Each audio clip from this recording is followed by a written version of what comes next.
Little show starting soon, guys. Didn't see why I set up real quick. No worries. Oh, we're good. We're still early. The show has not begun. All right. Is that where you're gonna be? Yes. Am I flipped? Am I mirrored differently? No, you're good. Okay. That's perfect. That's perfect setting. All right. Back to starting soon.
Noonish. Noonish. Noonish. Noonish. Noonish. Noonish. Noonish. Noonish. J.A. he was major league, playing around with them bats. Kia OG, making plays on the track. Sports and technology, we mix it in with facts. Catch him every Wednesday to like double tap. A lot of interviews with ballers and them winners. Yeah, Jay on Notre Dame, all winner. Yeah. Sport Trip. Yeah. Tap in. Like, share, subscribe. That prime on. Noonish. Noonish. Noonish. Noonish. Noonish. Come on with it, man. Come on with it. Y'all know what that is, man. It's Wednesday round here. Round noon-ish. Round here on a Wednesday. Yes, sir, man. Got so much to talk about. Got that double star on. You know what I'm talking about, huh? Hit him with the hand, you know? Oh, I thought that was Ezekiel Elliott jersey. Hey, we got that prime time at noon. What you talking about? I know. Zook ain't had no Super Bowl patches, Unc. You know better than that. I didn't see the Super Bowl, but I just said I'm just messing with you. I know what you were representing. Yes, sir, man. This is Noonish Sports and Tech, man. That's a great introduction. We prolonged it. Kind of like Michael Jackson at halftime of the Super Bowl when he just stood there. Didn't say a word. Just let the crowd go crazy for 5 minutes. Yeah, he got that for sure. But yeah, I'm your host, J.A., a.k.a. Jonathan Anderson, man. Welcome to Noonish Sports and Tech, man. We are here to have a great time with you today. Talk some great sports, man. I'm here with my awesome co-host, my uncle, Ronald Bower. What's going down, huh? Man, Noonish going down. Yes, sir. It's going up. Yeah, going down. Hey, well, you know my new saying. What's that? Stay down, you'll come up. Hey, we stay down with Noonish. Come on. Now numbers is coming up. Yes, sir. All day long, absolutely, baby. Yeah, we want to say absolutely to everybody out there, man. Thank y'all so much for continuing to support us, subscribing to the show, man. We just love bringing this good content to you every week, man. You know, CUI bringing the thunder on the F1 and the NHL and everything, man. Like, we just appreciate y'all just supporting us and continuing us to drive us, you know, to come and participate in these things. Hopefully, YouTube will open our lives back up. I don't know why they closed them in the first place, but maybe they want us to switch time. But you know what? The name of the show is what? Noonish, man. It is what it is. Hey, it is what it is, but if we switch time, still going to be Noonish at 8 o'clock. Yep. Noonish at 9. I can't change my name just because I go to a different game. Absolutely. We are. What? If you want to crown, then crown their ass. Hey, because just because I go from daytime to prime time, I'm still Noonish. Still Noonish. Just is what it is. And y'all know how we get down on Noonish, how we get started every Wednesday with the first lady of F1, Miss Christiana Yebra. What's going down? See why? Wow. You know the people love you, girl. Wow. Am I live? Am I on air? Oh, you're not. Amazing. And they're going crazy for you. Just going to appreciate that. Just all go of my to fans. your right. Just come in. Just take it in. What's going Wow, down? thank you. Uh-oh, we're cheering again. I'm hearing it again. I couldn't control them. You know, control them. All right, we got to get you to slide towards the window. Towards the window. Yeah, right there. Yeah, perfect. Am I better? We want Trip to Ghost to be able to see you perfectly. Oh my God. Trip gonna come in. That's your number one fan. Hey, he said he just about had your song ready as well last week. So Oh shit. you do have your intro song coming, Miss CY. Oh my God. I'm ready. Trip, I'm ready anytime. I'm to run, any options you have, run them by me. I'm ready to go. Ready like Freddy. I'm ready. So what's going down? You were down in the ATX. And for those that have been sleeping under a rock forever, that's Austin, Texas. I was in Austin. I was in Austin for the weekend. It was race weekend. All of Austin was converted into Formula One town. It felt like every block, every hotel, every bus, every sign was Formula One. It was great. Now I was just thinking to myself, like, oh my God, thank God UT didn't have like a game nearby because that would have been an absolute nightmare. But it was great. It was hot, and then it was cold, and then it was hot again. But it was great. Unfortunately, the reason why I'm here today is I did not run away with Lewis Hamilton. We didn't cross paths. Maybe it'll happen another time. Did you try though? I didn't get to ask him any of my questions that I planned. Did you try? No, I for sure tried. Tried. But it's hard. I mean, like, okay, my lesson is to anybody who's watching, all three of you who might care about Formula One, if you're gonna go to a race weekend, take the week off. Do everything the full week, because they get into town like Monday, Tuesday. They're doing stuff and activating like in the city at the early part of the week. So Lewis showed up to a pop-up on Thursday. I wasn't even in town yet. Wow. Lando had something happen on Tuesday. Like, he was doing all kinds of stuff. So you need to take the whole week off in whatever city. So if you're going to Mexico, you're too late. Yeah. We need to go next year. We'll spend a whole week. Also, one of my favorite places to go. Oh yeah, chill little city down there. It was it was fun. I think wasn't as like, like I was stressed about traffic and all those things, but it's like kind of what you expect, nothing crazy. Yeah. Nothing crazier than usual. So yeah, it was pretty good. But let me dive in. Ahead of race weekend, some breaking news dropped. Did you guys hear about Apple TV? No. Mega news. Sound an alarm, please. Can we get an alarm? Can we get a? I got you right here. Can I get something? Let the record reflect that I think we called this on the show. I got to go find the clip. We called this probably 2 years ago, that Apple TV has now become the broadcast partner for F1 in the US starting next year. They have taken the exclusive rights for Formula One from ESPN, which is where people have been able to historically in the US watch. Now are in 2026 becoming the official broadcast partner for Formula One. Now, very cool. Are we shocked by this? I mean, after the movie F1 Apple were so interlocked for that movie. Yep. It doesn't make sense that it wouldn't make sense for them to not have some sort of a formal collaboration moving forward. Like, way too much effort went into that, right? So I think people were not surprised about the deal. I do think, though, similarly to when we announced MLB going live on Friday Night Baseball, MLS deal, that a lot of people feel like this is actually going to exclude people because they're being asked to sign up for yet another streaming platform to watch sports. So there's mixed reviews. In fact, I think I largely saw more negative feedback about it. But I think that's to be expected. You guys know this. We change anything in sports, there's always an uproar from some side. Always. I mean, I felt this way about MLB. We put live predictive analytics on screen for baseball for the first time, and you would have thought that I changed the entire game. People were like, what do you mean? What do you mean you're going to tell us what's going to happen? I'm like, I'm not. I'm going to give you a clue. It's going to be fun to follow. Old schools, man, purists. Yeah. Absolutely.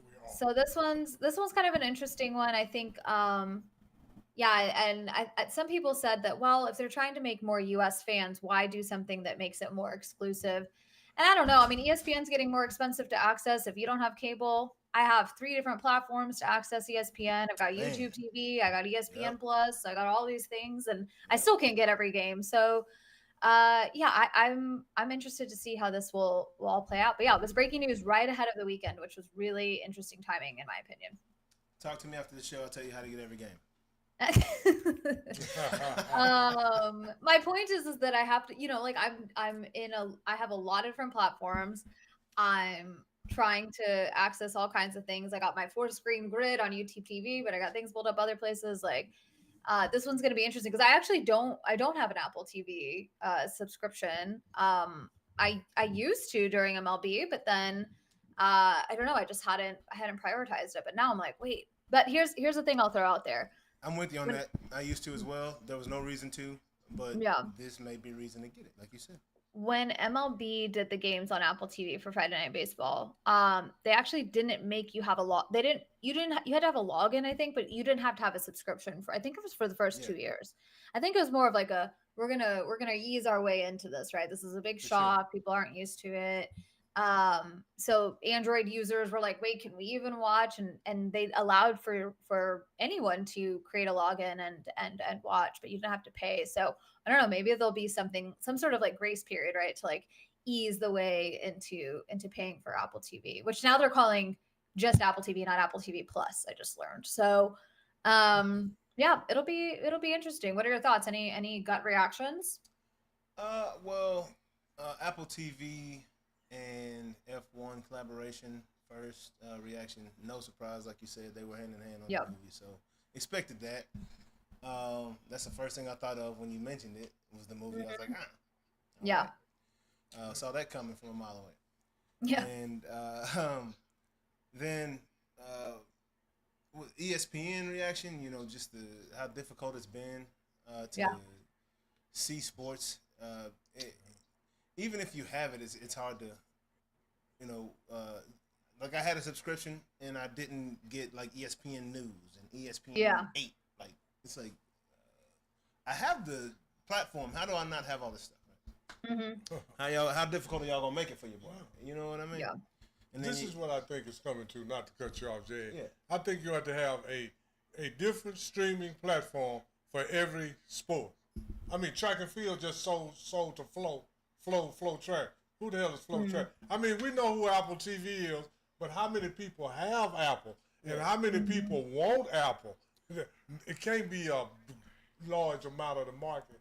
I mean, I'm just saying, so they're making everything a little niche. This is going to be basically F1 fans watching. Same way like track and field, and then just different sports. You're just going to have different streaming platforms. That's the way it's looking. Mm-hmm. I mean, and Apple is they have a large community. It's not the whole world. Yeah.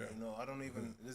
The percentage of viewers that have Apple products or Apple TV, anything like that? Is it like half the viewers, or is it like 35%?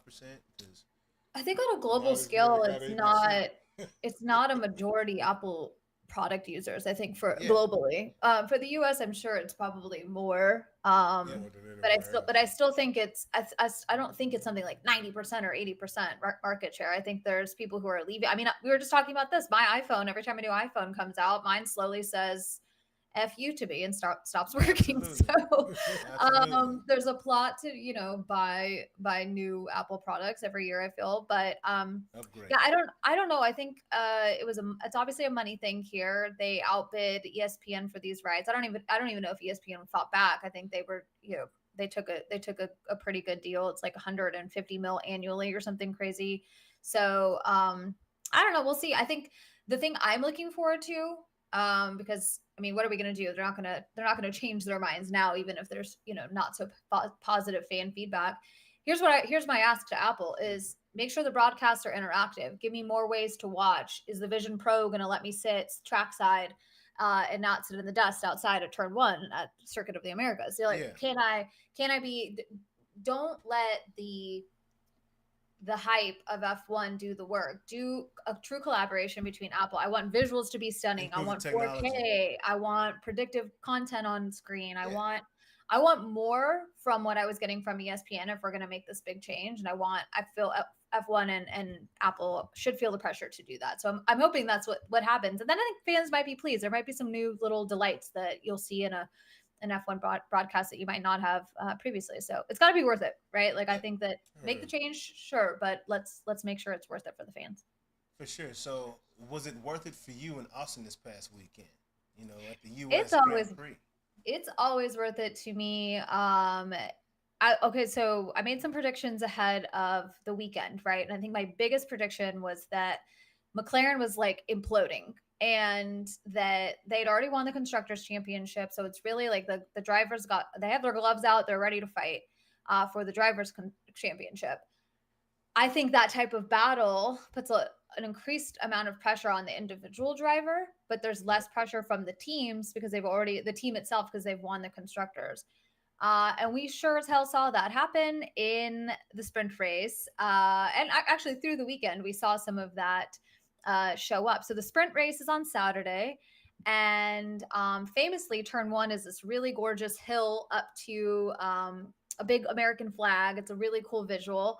And during the sprint race, they're headed up the road or up the hill, and the McLarens knock into each other and are out of the race. Oh, there they go now, again. I watched Them the boys clip. plotting. I watched the clip a million times to try and figure out who's at fault here. There were a lot of cars involved and ended up wiping out like a good chunk of the grid for a second. But the way it came across to me is Oscar made a really interesting turn kind of back in towards the inner part of the track, and he got way too close to Lando. His car kind of like pops up in the air. He spins around. He hits Nico Hulkenberg, who had a really great sprint qualifying location, and Fernando Alonso as well. So there's a lot of damage, a lot of carnage on the track, but the McLarens take each other out. This is a sprint race. So what it did was position really anybody who was kind of around McLaren to go on and continue to take up some additional spaces or places from them. So ultimately Verstappen wins the sprint, which I was looking for him to be really dominant here in Austin.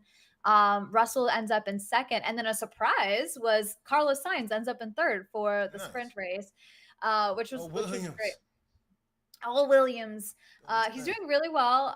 Leclerc voiced, his frustration, was like, hey, like, I'm happy for him, but like we should be beating the Williams. So you can tell he's kind of like, I don't know. I think Carlos felt probably some type of way after Ferrari dropped him, but he probably felt a little bit of validation, right, to be in third place for the sprint. So Hamilton followed him, and then Leclerc, so fourth and fifth. So we still had some good appearances from Ferrari, but I know it would have felt a lot better to have won a sprint race. I was hoping, my fingers were crossed for Lewis. He had a decent weekend, but so the McLarens take each other out, and these points are really important.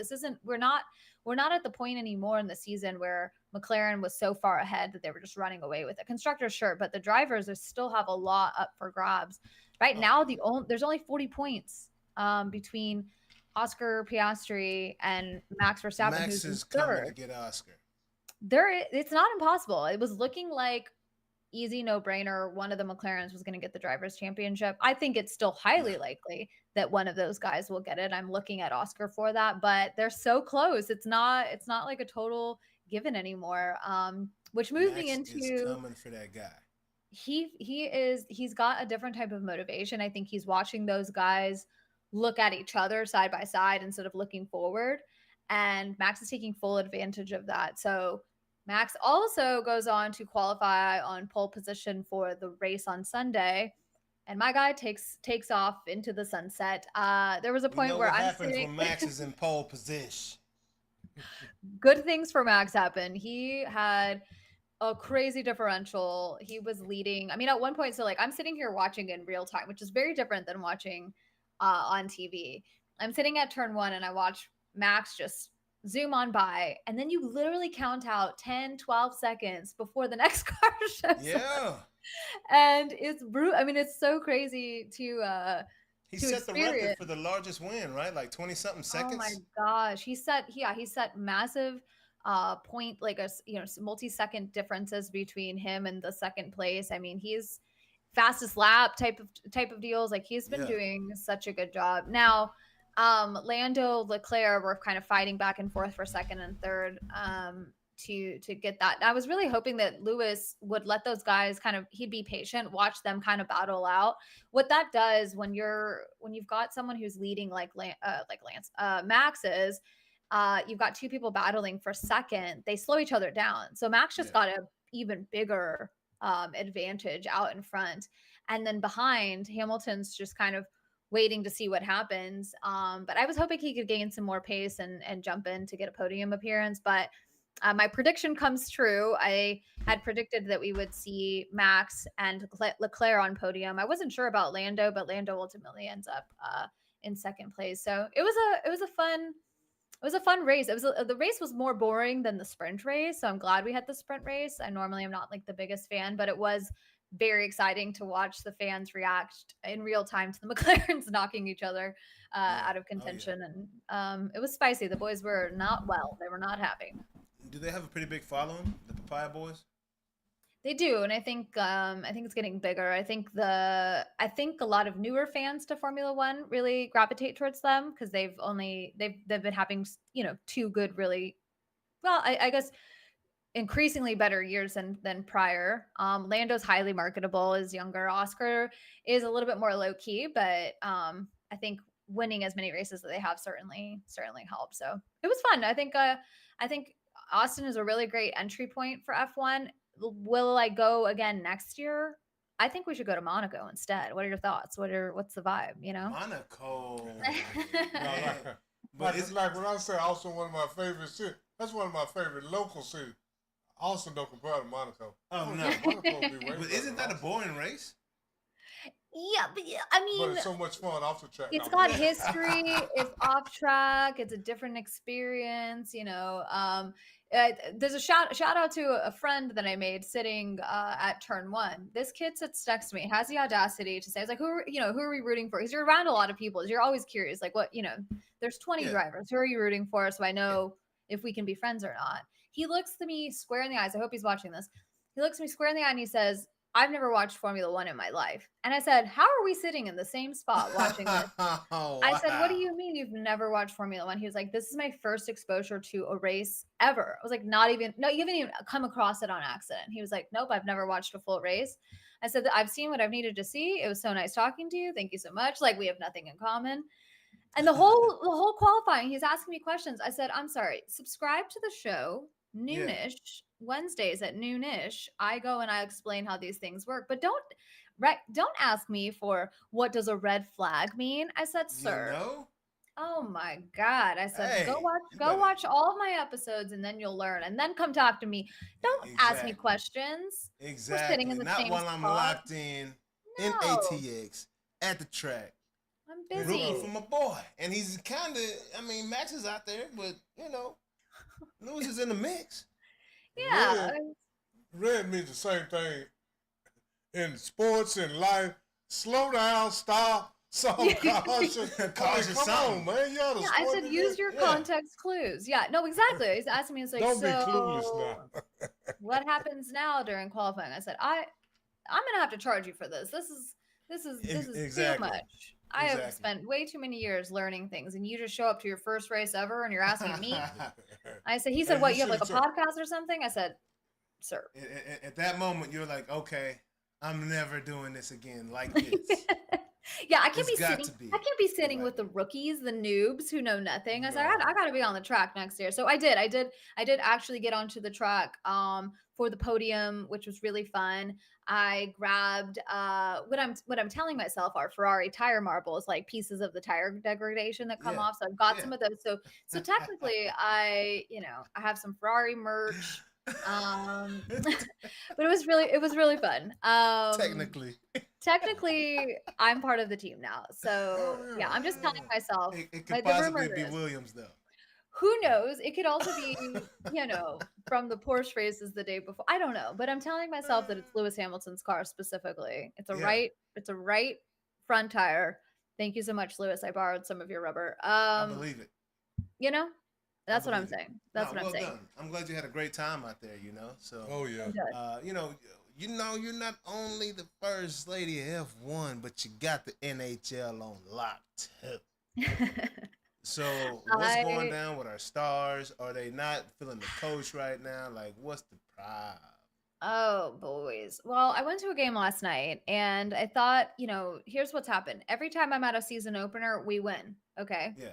We've won 5-6 years in a row now. Is it a Yep. coincidence? I don't think so. So what do? I go out of I sacrifice a Tuesday night and I go to a game because I'm like, I got to give these guys a boost. They're down. They need me and they need my support. Yeah. And what do? They lose 5-1. And so I'm wondering if it isn't me. I think there's something afoot. There is something going on. Now it's early in season. I'm not panicked. For a little bit, we were one of two teams that were undefeated for the first 3 games. So I was like, hey, let's not celebrate too soon, but this feels good. But then they have a bunch of injuries. Jamie Benn is still out. Matt Duchene is just a powerhouse. He's also out. Neal's out. They've got a couple of guys on the IR. So I think they're just like in a little bit of a funk. They had several away games and then they came back last night. They're tired. So it wasn't great. They lost 5-1 to the Blue Jackets last night. It was a very interesting game. They just did not look like themselves. So yeah, I don't know. They've got. Go ahead. No, I said it happens. It happens. It does. It does. I don't love losing to the Blues either. They lost on Saturday to the Blues. But they've got a game against the Kings, the Hurricanes, Preds, and that's our Capitals. biggest rival, them or the Sharks, or the Ducks. No, I actually think the Avalanche. I think we beef with the Avalanche more. But I think that like last night was an interesting example of, I just felt like they couldn't connect to the puck. They had a lot less momentum. Tyler Seguin scored the only goal of the game. And our shots on goal weren't great, but they weren't terrible. They just couldn't connect. And then there was an empty netter. They pulled Ottinger to try and score. And one of the Blue Jackets scored on us. And that just stings, That just stings when it's like, we're up. We've got and they scored on a penalty kill, which was rough. But I think it's positive that my boy Sagan is already scoring goals, and that hip seems to be doing pretty good. Yeah, great memory. He did have an injury. He's been doing well. He scored, I think, in the home opener too. Yeah, it's nice to see him back. I'm wondering what they're missing from, maybe not so much the coach. I think they're still getting used to him, but Jamie Benn has been out. Like, that's their captain. He's been there forever. So I think he's coming back in the next week or two, but I don't know. A lung surgery is not an easy recovery, I don't think, especially for somebody who's skating at that momentum and velocity and also like the temperature, like that might not feel great. Well, the temperature might be good for the injury, I don't know. I mean, they put that in the morgue, so I'm guessing you don't want to put heat on a lung injury.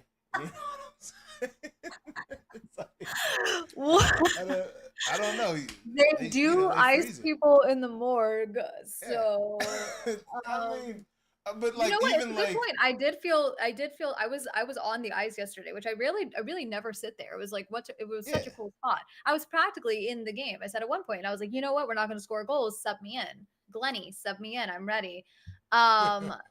And God, it is cold, but they're sweating so much that I'm like sweat would hit the glass. Like, that's how close I was, and I was like, oh my God. Yes, but morgue-like, yes, very, very chilly, very brisk in there. But no, I don't know. I still feel good. I still feel like there's plenty of time. No one's panicking. I'm not panicking. Turns out I'm not the good luck that they needed, but I think they need Jamie Benn. I think they need Jamie Benn back. And Matt Duchene has such a good energy to him. And I think the new coach. No, sorry. This is one of the players. But he's one of my favorites. He's I think this is second or third year now, and he's just like a good energy. He's the guy that like he's like the dad figure of the team. And I think that with him out, maybe they're missing some of that encouragement. They don't have a captain, they don't have Matt, they don't, so maybe they just need that. So let's prayers up for Matt Duchene and Jamie Benn's lung injury. Hopefully they'll get back to it. Yeah, hopefully everything, works out. And Jamie Benn, man, that's a big part of our team. He has been for a while. So hate to see that, and lung injury. Well, we need to go to a game. I've been saying it forever, but we should go to a game at the morgue. Hey, I'm down, man. I've been to one Stars game in my life. What? Wait, Unc, have you ever been to a hockey game? I've been to a hockey game, but it wasn't the Stars. It was way back in the day. I had such a good time. Like, so fun. I sat like 4 rows from the glass, so I was pretty close to the ice. And them boys are moving at a high rate. Yeah. And I'm talking, that game is going quick. They're hitting. That's the hardest hitting game there is. Like, boys in football don't move that fast. They can't. They're not ice skating. Yeah. So them boys are out there brutal. I was sitting where they have like a little cutout in the glass where the media team can put their cameras through, so they're not dealing with like a glare. And Yeah. the guy sitting right next to me and like awkwardly close to me, and he was like, "Hey," I was like, "Hey, how's it going?" He's like, "You see that puck fly real fast?" I said, "Yeah." I was like, "Has it ever hit your camera?" And he takes a picture out on his phone, and he shows me his entire lens was shattered one time because Oh, you had his camera through this little like porthole in the glass, and he got hit that's with a sick. puck. And I was like, "Can you imagine like?" I don't know how fast that puck was going, but it shattered the whole lens. And I was like, damn, Yeah, that's pretty that could sick. have been way worse. Like getting hit in the head with the puck. Not what I want. So No, I mean, which would you rather get hit in the head with a puck or a baseball off of a bat? either way, I Baseball think off of the bat. I I don't think think so, either way Tim. I'm not well. Off of it, it's just look. You must don't know. You better look out. The puck is made of metal, and No, it's not metal. It's hard rubber. hard rubber. You might well say metal, and that puck, Baseball is like a rock. but it's deflected. Yeah. If that puck come through that glass and hit you, it's barely a defense. I think I'd take the baseball. We'll find out which one is traveling faster. A Why baseball don't we? off a bat, Okay. no doubt. No. Because I tell you this, when a hockey player hits that a puck, I bet it's going faster than 100 miles an hour. I bet it's going faster than a fastball. We gotta look it up. But my money's on the puck. A ball coming off a bat is faster than 100 miles an hour too. But We it's, should. but if it's going to the stands, it's should do a reflecting off of the bat. Mythbusters. We'll talk about that later. But I'm going with the puck. What'd you say, CY? Go I ahead, said Sheila. on our next episode of Mythbusters, you guys each take a puck and a ball to the dome. No, and no, you we tell don't. us No, I'm which gonna one- research this because I'm a Which research one king. hurts the Not most? doing it. No man. Let's see. Yeah, Either that way, puck I'm is traveling dead. pretty, Okay. pretty fast. Either way, I'm not making Real it. fast. It may be Oh, fast no. and traveling at 100 miles an hour when they hit it off the stick. It just might be. How fast is it? Slap shot? Either way, Either way, I don't want to get hit with either one. Neither one, me. I'd rather not get hit with my. If you talk about my brothers, Yeah. I'd rather not. The average NHL slap shot is around 100 miles an hour. Yeah. Shohei hit a baseball 120 miles an hour the other day. But that's hitting it. But if it deflects and go in the stand, it's not going 100. You're talking about when he hit it going for a home run. That's said two that- different things. Sometimes, I mean, I'm just saying. That's just my opinion. Said the That don't record's make me right. 108.8 is the record. Everybody tell us in the comments if you're watching, would you Everybody. rather take a baseball or a hockey Hey. puck to the dome? You tell us. Now, if the ball is hit directly at you, that's different. I'd rather a slap shot as a goalie or a baseball as a pitcher. Which one would you rather take? Oh. Neither one, but because they're both terrible. But this is the thing: the goalie is padded up, the pitcher not. Well, yeah. but Fair. I'm saying take the pads off. Can't have pads. You got to be naked like the pitcher. Which one you? From 60 feet away, which one would you rather be in front of? It's very few pitchers even try to catch that ball. Most of them don't. Absolutely. Most of them don't. And it'd be the When they same get out the thing. way. If you take the pass off of a goalie, he gonna dunk more than he jump in front of it. Hey, he Yeah, can't. that I'm shit gonna holding- hold that puck up. Most of them can't get out the way. But in the middle, is that? I think that puck got a metal in the middle. No, it's just all rubber. All rubber, That's okay. straight rubber. It's dense. Okay. It's hard. It's dense. Yeah, it's hard. It's harder than a baseball. Or just as hard. No. It's got like an edge. Here's the thing. Here's It's how got I an think we edge can on it settle this. too. It's got it's yeah. flat. If you Yeah, get hit with yeah, like that's what I'm edge? talking about. The shape of it is a Oh, yeah, that'd be horrible. worse than I a think but I'm taking baseball a is base. round. I think on The a baseball. baseball is a hard rock. off But of it's a bat. but it's round. So the ball coming off the bat 100 miles an hour. Easy. 114, 115, 120. I thought they just said 108. 121. I just No, think- 108 is the hockey puck. Okay. But 121.1, I believe, was the high this year in the MLB. Look it up. You looked up this. No, I'm just. I Keep think- talking, see why, because me and Jay ain't I gonna know that debate about baseball. this. Yeah, we're gonna talk about this later. But I don't want to get hit with one. But the I shape don't wanna of get the hit with puck either. and the hardness of the puck, I'm gonna take a Mhm. round baseball over that flat Mhm. edge. No. I'm not doing it. But anyway, see why. Continue with the information. Because me and Jay got off on something else. Oh, O'Neal Cruz, 122.9 miles an hour home run. I don't want that upside my head. I'm sorry. Yeah. But CY, sorry about that. Sorry about that, CY. Oh, why don't I hear CY right now? Yeah. Don't hear you at all, CY. Me and Jay done talk so much, CY don't want to talk. No, she's Hold talking. on. No, I just I can't know. hear her. I can't hear you. Oh, CY say she's out the door, looks like. Yeah. I don't know what happened, CY. I don't know what happened to the what the. It's all good. Hi, girl. Okay, See CY. right there. We sorry about that. We I got don't- off on that. No, I don't know what the volume is. But let me check. Okay, all right, CY. We'll see you. Love you. See you next week. Hold on, let me see if I can hear you, girl. Hold on. CY, she got things to do. Yeah, places she to does go. have things to do.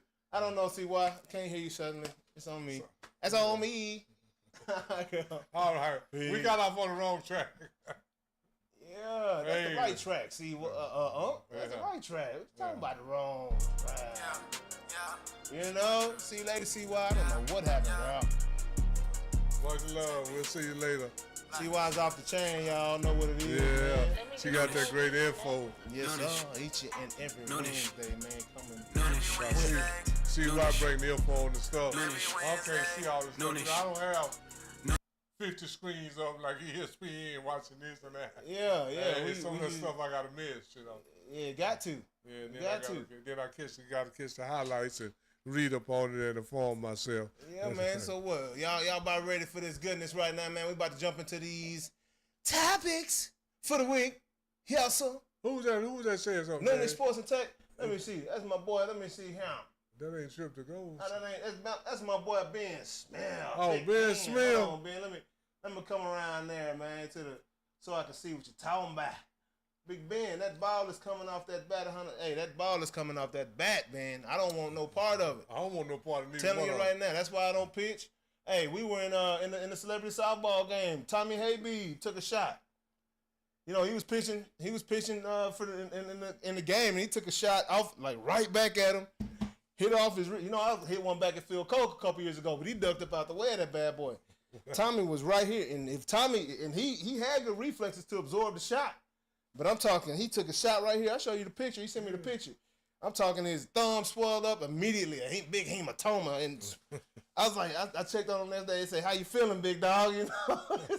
Hey, he sent me this picture, bro. I'm talking, look like got hit by a jackhammer right in the middle of his And body. the only reason he tried to catch it is because he couldn't duck. If he couldn't Defensive, duck, yeah. If he could have got out of the way, he would have rather ducked it. Yeah, that bad boy was coming too quick, and that was not good. So I mean, but he did. Neither one of them ain't gonna be no good feeling. Man, he did the best he Man, neither one of them go. could. Did the best he could. Ben, appreciate you tapping in. What'd you say, big dog? After Alabama's win against Tennessee, is Alabama back? Man, Alabama is definitely. Hey, they playing the best football. Like my boy Book, I got to give my boy Curtis Burkhoff this credit. You know, they playing the second best football to Texas A&M. Now I know A&M had a down week against Arkansas. You know, but that happens all the time.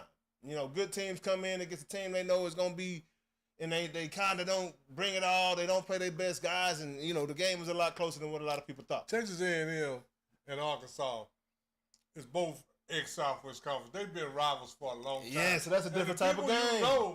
And the people that you know and you're more familiar with, you're just more familiar with. I'm gonna say it like that. Absolutely. Look at Unc picked the Cowboys. We'll get to that in a little bit, but now, man, Alabama's looking real good, man. You know, I wouldn't say Nick Saban-esque at this point. They still got a lot to prove. It's a lot of season left. They still got many tough games to come in that SEC, but they're looking really good. You know, I picked A&M. I picked A&M to win the SEC. After I saw what they did to Notre Dame, and after I've seen this quarterback and that defense, and they got athletes all around the field, and they deep. A&M look real good right now to me. I'm sorry, you know, and I know how much, you know, that NIL is real. You know, you can pay for what you want now. It's just something. If I want it, See, I'm gonna tell you like this. I pay for it. I ain't gonna call no name, but it's certain colleges. Yeah. Walk around now. When they come to see your kids, they got "we pay" across the front of their shirt. Absolutely. We pay. I'm telling you what I know. Blank check in their pocket. When they come, I'm talking when they go see high school the kids. shirt says we pay. We pay on the front. We pay. Wow. And the school is about 100 miles from here, the one that I saw. Just like that. Just like that. The we pay in gold letters and the shirt green. You Man. can figure out who it is. Hey, they been paying. I mean, they been paying. They been paying. I know that. A&M travels to LSU and playing at LSU at night is tough to play at. Hey, but you know what? Brian Kelly. He will not be there very long. What, at LSU? Absolutely. I'm surprised he ain't going now. I'm telling you, this is what I know. I'm a Notre Dame guy. Brian Kelly don't win the big one consistently. And my boy brought that same game up, that LSU and A&M game. He brought that same game up. I just don't see that being a factor, man, really, just like that. But we're going to get to the college in just a little bit, man. You jumping the gun, Ben, but that's how we get down, man. You talk your ish, we're going to talk it right back. We're going to stay in and with you, man. We got a schedule, but we're going to absolutely talk about it. But we're going to come back to it, though, Ben. Make sure to be, got college coming up in a couple topics, bro. But we're going to start out here, man. This is a crazy story, man. Young buck, man, fresh out of the NFL, 36-year-old, RP Doug Martin. Crazy story. Everything is still kind of trying to figure out what's going down. He went into custody for breaking and entering. I don't know why Doug Martin would be breaking and entering. He was just in the league as an All-Pro just a few years ago. I don't know. Well, things happen. Some of these dudes just can't get that out their system. That's CTE. Now, what about the guy who was playing for the Cowboys in his second year and went to the mall and stole something? Oh, yeah. You making money at the That's time. That's the running back we're talking about. I can't call the name. But sometimes these guys can't get stuff out their system, man. Mm-hmm. They just can't. It don't make sense. I'm just being honest. Yeah, bad habits. Yeah. You start doing stuff when you're young. You don't have no money. Yeah. And you're using that as an excuse to do what you're doing. Yeah. But there's other ways to make money, and then Absolutely. you just can't break them habits, man. And then you I'm not once saying that money not coming in, you might revert back to doing what your old self. Now, I don't know the story. Yeah, I don't know the story either. Because the first thing But if you and then he could be breaking in his girlfriend. I don't know anything. We don't know what happened there. We just know that he died in police custody. Yeah, police. Now that's the bad part. And I'm pretty sure that the police didn't know that was Doug Martin that was happening to. And this is also Oakland, California, who's got a horrible history of police violence against the citizens in the community, right? None of this, it's all a crazy story. I'm just curious to see what happened, but more than anything, man, R.I.P. Doug Martin. It is a horrific situation for that young man that, seemed to have started off pretty good. Look, I didn't know who Doug Martin was. He went to Boise State. I didn't know who he was when he got to the league. Another Ashton Jeanty. Yeah. You know what I'm saying? Didn't know who he was, but he did his thing, all pro for Tampa Bay, and, geez Louise, man, it's crazy. Insanity. Yeah, that's terrible. Keep it pushing. Story y'all probably don't know and probably don't care about, but I'm going to talk about it anyway because I love baseball. How about you? Women's baseball. Ooh, I spelled that wrong. Baseball in 2026. Baseball's coming in 2026. The WPBL, Women's Professional Baseball League, is coming. Right now there's 4 teams. It's going to grow. I just figured I wanted to give them a little bit of love because I love the sport, man. And, hey, it's some girls that, remember when Monet Davis was out there in the Little League World Series doing them little boys? Yeah. Hey, I used to watch the Silver Bullets when I was coming up. But straight up. I used to watch the Silver Bullets playing against grown men. Remember the Silver Bullets? Yeah. It was on cable TV. Yeah. But this is the thing they about in men's leagues beating dudes. I used to love watching that. This is the thing about women's professional baseball. In college, ain't women's college softball bigger than women's baseball? There is no women's baseball in college. It's only women's softball. So where they coming from? Hey, because I don't know nothing about women's baseball. Yeah. So it's a lot of women that just grew up playing baseball. Then they gotta go play softball, and now they're going back to play baseball. It's some girls that can swing that stick. It's some girls that can throw that thing up, but they just don't have the opportunity because baseball for women isn't a sport. It's not an option once they get to high school. Yeah. You know what I'm saying? But up until that point, they might play on the boys' team forever. You know what I mean? Oh yeah, I know. Yeah. And it's the game they love. Up until they're 12 or 13. And man, I just know it's some women out here that can swing the stick, they can throw that rock, they can play that game. They got smooth leather. They can play the game. So I'm curious to see how this is going to work out. Are they going to play on a softball size field? Or are they going to play on a baseball size field? You know, what is that going to look like? So I'm curious to see what this game looks like. And I think it'll be a good watch. You know what I'm saying? Straight up. Really, actually, Man, women's college softball is a good watch. Oh, absolutely. Them girls is playing some ball. Hey, man, I want to see a girl get on a bump and throw that thing 85 miles an hour. Yeah. What if a girl touched 90? Like, this is a whole new game that we haven't even thought about. You know what I'm saying? Yeah, they crank it up pretty fast. But they can do it, though. In women's softball, they crank it up pretty fast. Oh, yeah, they get it up there. So it's like hitting 90 because it's coming 70 miles an hour from, shorter distance. You know what I mean? Oh, yeah. So, yeah, I'm curious to see about it. That's why I'm talking about this, man. Shout out to the Women's Professional Baseball League, man. I think it's pretty dope. 2026 going to be a major year for everybody. Everybody, man. Keeping it pushing. On to the next one. on to the next. Mavs and them Spurs open up this evening. What are you expecting out of the Dallas Mavericks this year? The Luka Doncic-less Dallas Mavericks. And who will have the better season, Luka and the Lakers or the Mavericks without Luka? Luka and the Lakers. Think so? Yeah. Oof. I think Luka and the Lakers. We'll go further. Because all the rest of the regular season don't matter. I think Luka and the Lakers, if they healthy, can do more damage than Scooper Flag and the Mavericks. Oof. Really? Yeah. That's it. All right. There you have it. I don't say that's Luka and what the I'm Lakers. saying. But he also a Lakers fan. I'm a Lakers fan too now. But if you got, man, we can poo-poo on LeBron James all we want to. But still to this day, if you got LeBron James, a healthy LeBron James, and if you got some rebounding, and Luka, man, you got a chance. Better, just a good. That's just my opinion. I think this is the first time in LeBron's career he didn't have an opening. He didn't play in the opening game. Yeah. Because now the opening game is less important to him in his 22nd year? For sure. It's just his 27th. He want to be in the closing game. Huh? He want to be in the closing game. Yeah, you don't want to be in the opening game. He thinking about that body. And then what did I tell you about getting older? You can still do what you used to, but you can't do it as many times a year. For sure. LeBron used to do it 82 times. Oh, now you can do it about 41. LeBron only did it 82 times once. I can say like this. Well, then he can do it. He can do it. Is the one how many other games he played? Game management or whatever. How many other games he played? And this is the thing. We can talk about LeBron all we want to, but LeBron is a product of this society. And we can say Michael Jordan did this and Michael did that. He did that then. If Michael Jordan was 21 now, he'd be load managing in the NBA like everybody else. Because you know who do it now? LeBron the teams started do it. No, the teams do it, not the players. Oh, for sure. The teams do it. Because it's big bucks. It's $300 million going into these guys. Yeah, wasn't nobody making it. And they got to make sure they sustain for their whole career. Absolutely. Right? So the teams are doing it. So why don't you build them up like the old school guys that had 18 seasons of 82 games?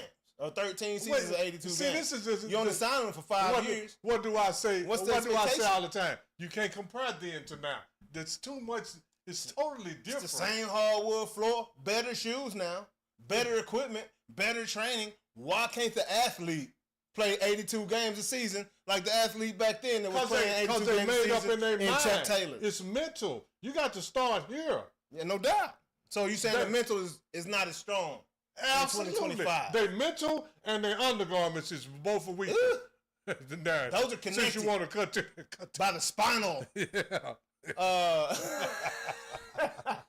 Spinal. Hey, because the guys back then, they wanted to play 82 games to show that they was tough. Now they don't want to. They don't want none of that. They don't want no. I'm gonna play 68 and get 40 million this year and 40 million next year. And if I play them 68 good enough, I'm gonna get 50 the next year. Cause LeBron started that 2 years of opt-out. He started that too. He started them to making money. They always criticize it. See, this is what the old players do. They criticize the young boy. Do you know why they mad? Because they wish they could have did that, make $50 and $90 million. Oh, absolutely. Dwight Howard said it, man. I never signed a $100 million contract. That's crazy. Who was that, Dwight Howard? Absolutely. He said he never signed a $100 million contract. These young boys make. That's why they're not listening. That's why the young boys don't respect the old school because the money they're making. Because what they say that validates that they're better than in their mind. Not realizing because they got more money. The population has quadrupled and not realizing the cable TV, all this stuff, the number, everything. Yeah. This is a product of the NBA having longevity, Yeah. surviving that drought when they almost died in the late 70s, early 80s, whatever it was, surviving that and having longevity. In the 70s when they was on delayed. Y'all got to look at the NBA and everything else. Like, this is capital gains at this point. You know what I'm saying? They're not worried about how much money they're making this year. Like, just like the NFL, just like MLB, WNBA still trying to get there. You know what I mean? But they're trying to get to that crossover point, man. Absolutely. It's very wild over there. Yeah. Same, but I'm not. Yeah. Like it's been big for the last. I was just checking. Yeah. Ain't gonna stop. Keep going. We're gonna keep going, man. No. We're gonna keep going. But no, man. It's opening night, man. I expect the Mavs to have a stellar season this year. I think they're gonna go. I expect them to have a pretty good season. When Kyrie comes back, he's healthy. He gets in the mix with Cooper and the boys around there, man. I expect the Mavericks to have a very legitimate season. I think the Spurs are gonna be very good this year. You know, so we'll see how those boys come in. Wemby looks very fresh. In the offseason, didn't they? They did. I can't think of who it was. I can't either. You know, was it DeMar DeRozan or something like that? Or? No, it was somebody else. Who the Spurs get in the offseason? Spurs? I can't remember. It seemed like they got somebody, and they was trying to pair him with yeah. With your boy. How that is 7-7.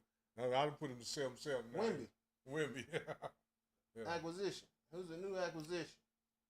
Let me see here. But anyway, in the West, you know, the West is kind of Kelly Olynyk. The West is kind of wide open, man. Really. Yeah.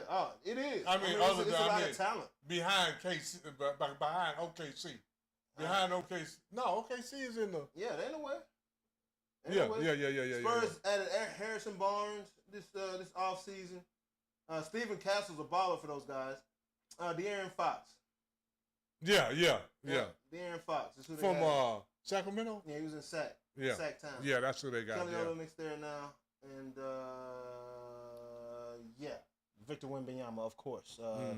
The big guy with the game plan. But yeah, man, looking forward to the Mavs season, man. I think Cooper Flag is gonna be amazing, man. They're gonna have a big team on the floor. When Kyrie comes in, he'll be the only one running through them trees, and it's going to be a lot of fun to watch that, a lot of defense. I'm thinking Cooper Flag's defense is going to make up for any offense loss, anything that we lost from Luka. I think collectively as a defensive team, we're going to be so much better, no holes. Nobody you can really attack at this point, just like that. When Kyrie wants to play defense, he can. So come playoff time, I'm looking forward to that. But yeah, man, looking forward to So how much money Kyrie that, and Cooper Flag got in their bank account? I mean, enough. Why you say that? You said they're going to play defense. In the NBA, they got a penny in there. That's all they can have is a penny. Yeah, man. What up, Bill? What up, Daddy TV? What up, hey, Mr. man, Money? What's going down? Having fun. Appreciate y'all, chat. What's going down? Okay, yeah, man. So on to the next year. OKC, Shea and them boys beat those Houston Rockets last night. Rockets came out with the tallest team in the history of the NBA. They had a 7-footer. They had 3 6'11" dudes and a guy that was 6'7" starting in that game last night. Crazy lineup. And they lost by 2 7-footers. 1 7-footer. 1 7-footer, 3 6'11", and a 6'7". Oh, okay. Yeah, that's basically 4 7-footers on the floor. Yeah, pretty much. I mean, we talking an inch here or there. You know what I mean? And so, yeah, man, that's pretty wild. But great game, great way to open up the season, man. 1 point victory for the champs. They got their rings last night, man. Congratulations, OKC. It's time for your reign to end, though, is all I'm talking about. That's all I care about. I can't believe they didn't sign Russell Westbrook. Russ probably didn't want to go back. He probably felt insulted. Russ is here in the league? Yeah, he's with the Kings. Oh, okay. Mm-hmm. Signed last week. Took a while for him to sign with a team, but yeah, because I was like, I like to say last week. Last week he's like, oh, Russ in there? Yeah, Russ still out there. And I take LA, Russ in the day of the week. Same result we've expected from Golden State and LA, man. Golden State been putting them hands on LA for a minute, blessing them boys with losses consistently. Every time we think LA gonna do something, nah. Golden State let them know who's big boy, who's daddy. Golden State has been LA's daddy for a minute now. You know Not what I mean? really. Only in regular season. Only in regular season. Playoffs too. You better go look it back. I'm talking about recent, since With Curry that and them boys. Huh? Since Curry and them boys been there? Absolutely. No. What you mean now? We'll look it up. We'll discuss that later. Oh, the Lakers only got one championship since Curry and them been there.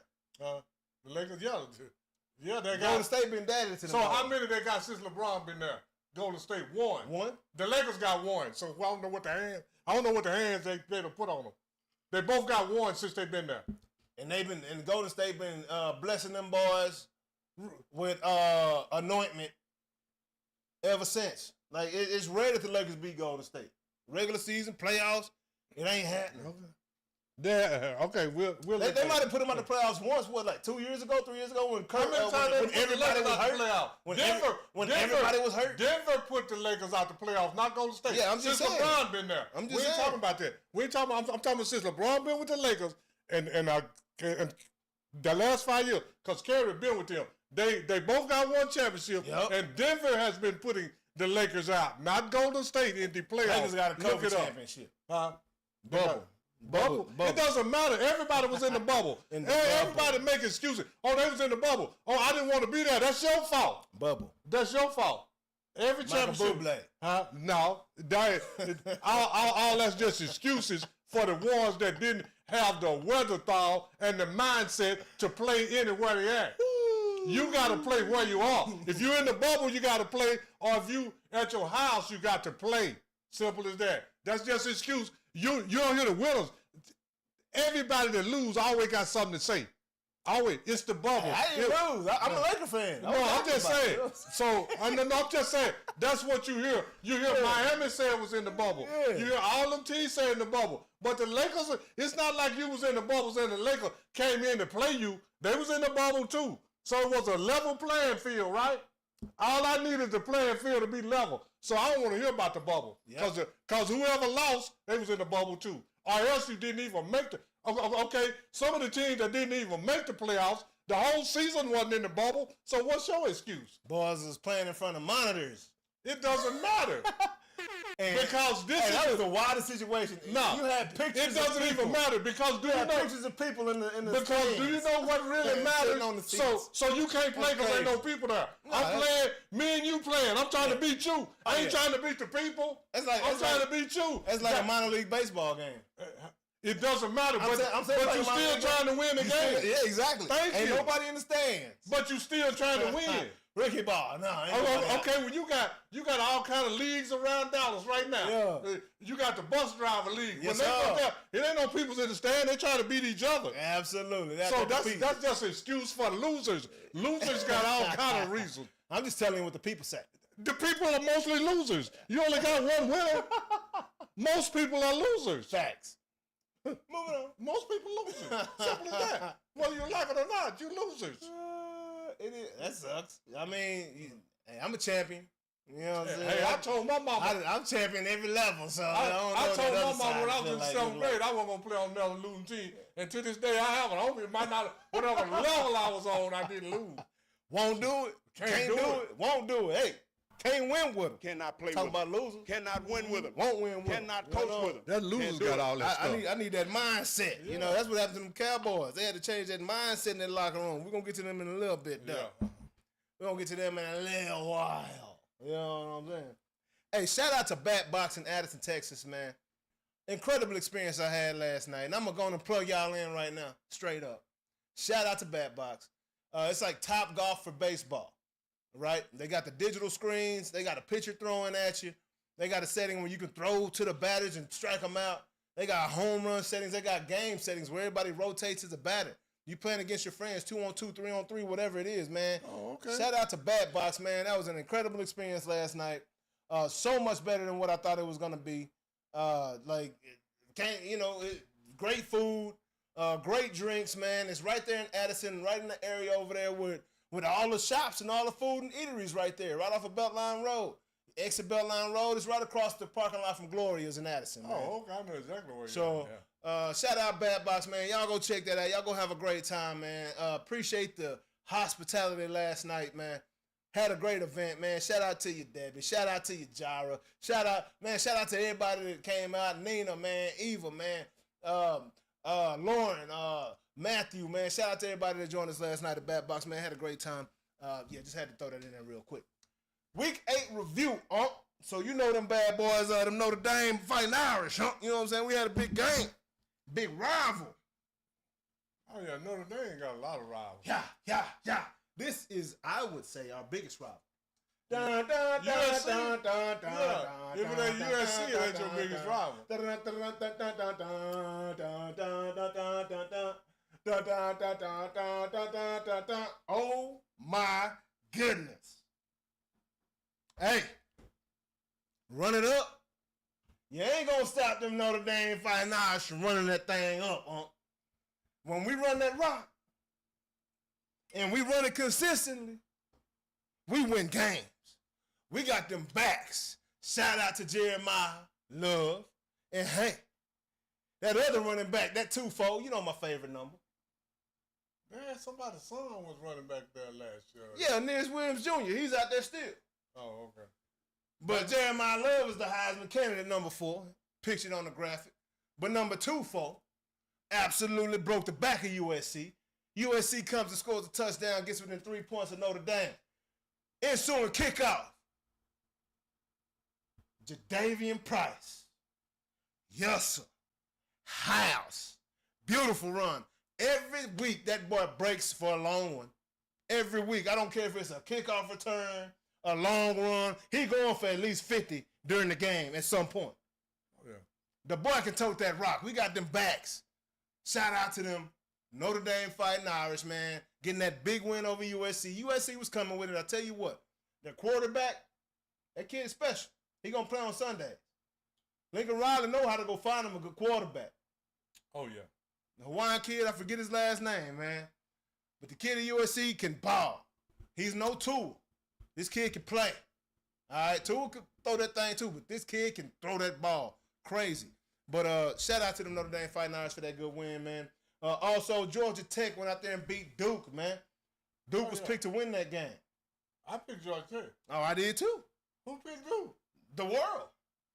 Vegas picked Duke. I just told you most of them losers, didn't I? I just told you that. Vegas picked Duke. Hey. I don't give Vegas is most. We told y'all in week 2. You can go back and look at the short. For whatever reason, the short only got like 400 views, so ain't that many people seeing it. It's like 103% watch. Tech But we've been told y'all Georgia Tech at the end of the season gonna be there in the ACC. They're gonna play defense. Told y'all they're gonna be in the running for the ACC champion, man, at the end of the season, and that's exactly what's happening. Them boys are 8-0 right now, going into week 9. So, or it might be 7-0 right now, going into week 9. But Georgia Tech can play that football, man. They having a great season. They ranked 7 right now. 7? Yeah, they ranked 7 right now. They broke the top 10. Yep, they finally broke top 10. But we told y'all in week 2 when these boys didn't have a number by their name. This is what I'm trying to tell you. Why is that? Because we recognize good quality football being played on that field. Yeah. Good team, good coaching. You know, and you know one thing senior you can leadership. Man, crazy. One thing you can always rely on Georgia Tech playing kids football. Man, it's simple, stupid. Absolutely. Georgia Tech play defense and run the ball. Hey, you know what's coming. Stop it, brother. I want to see you stop it for 4 quarters. And guess how long Georgia Tech been playing like that? Because you know what's coming. How long? Playing like that ever since I came to the Man, run the ball and play defense. And Georgia Tech, they have some quality team. Crazy. They keep doing the same thing. They don't change. Surprise. I mean, Arizona State is a very good football team. Them boys went out there and beat Texas Tech last week. Yeah. 26-22, man. Good game. What, they got 2 losses? Man, they solid, though. Yeah, I mean, they got that's what I'm saying. They 5-2. Yeah. So it's not like they some weak team. No, absolutely. And those 2 losses, I'm sure, were pretty close games. Yeah. I'd imagine. And this is the whole thing about it. I still think Tech is a quality squad. Oh, no doubt. Quality. Oh, yeah. And they're going to get better. And they're going to get better. They're going to be in that Big 12 championship at the end of the year. Texas Tech, man. I mean, I believe. So we'll see. We'll see, man. And y'all keep an eye on Texas Tech absolutely. over the next several years. Oh, absolutely. Because their coach can recruit. If you don't know about, in Texas, if you don't know about I-20, high school football. Yeah.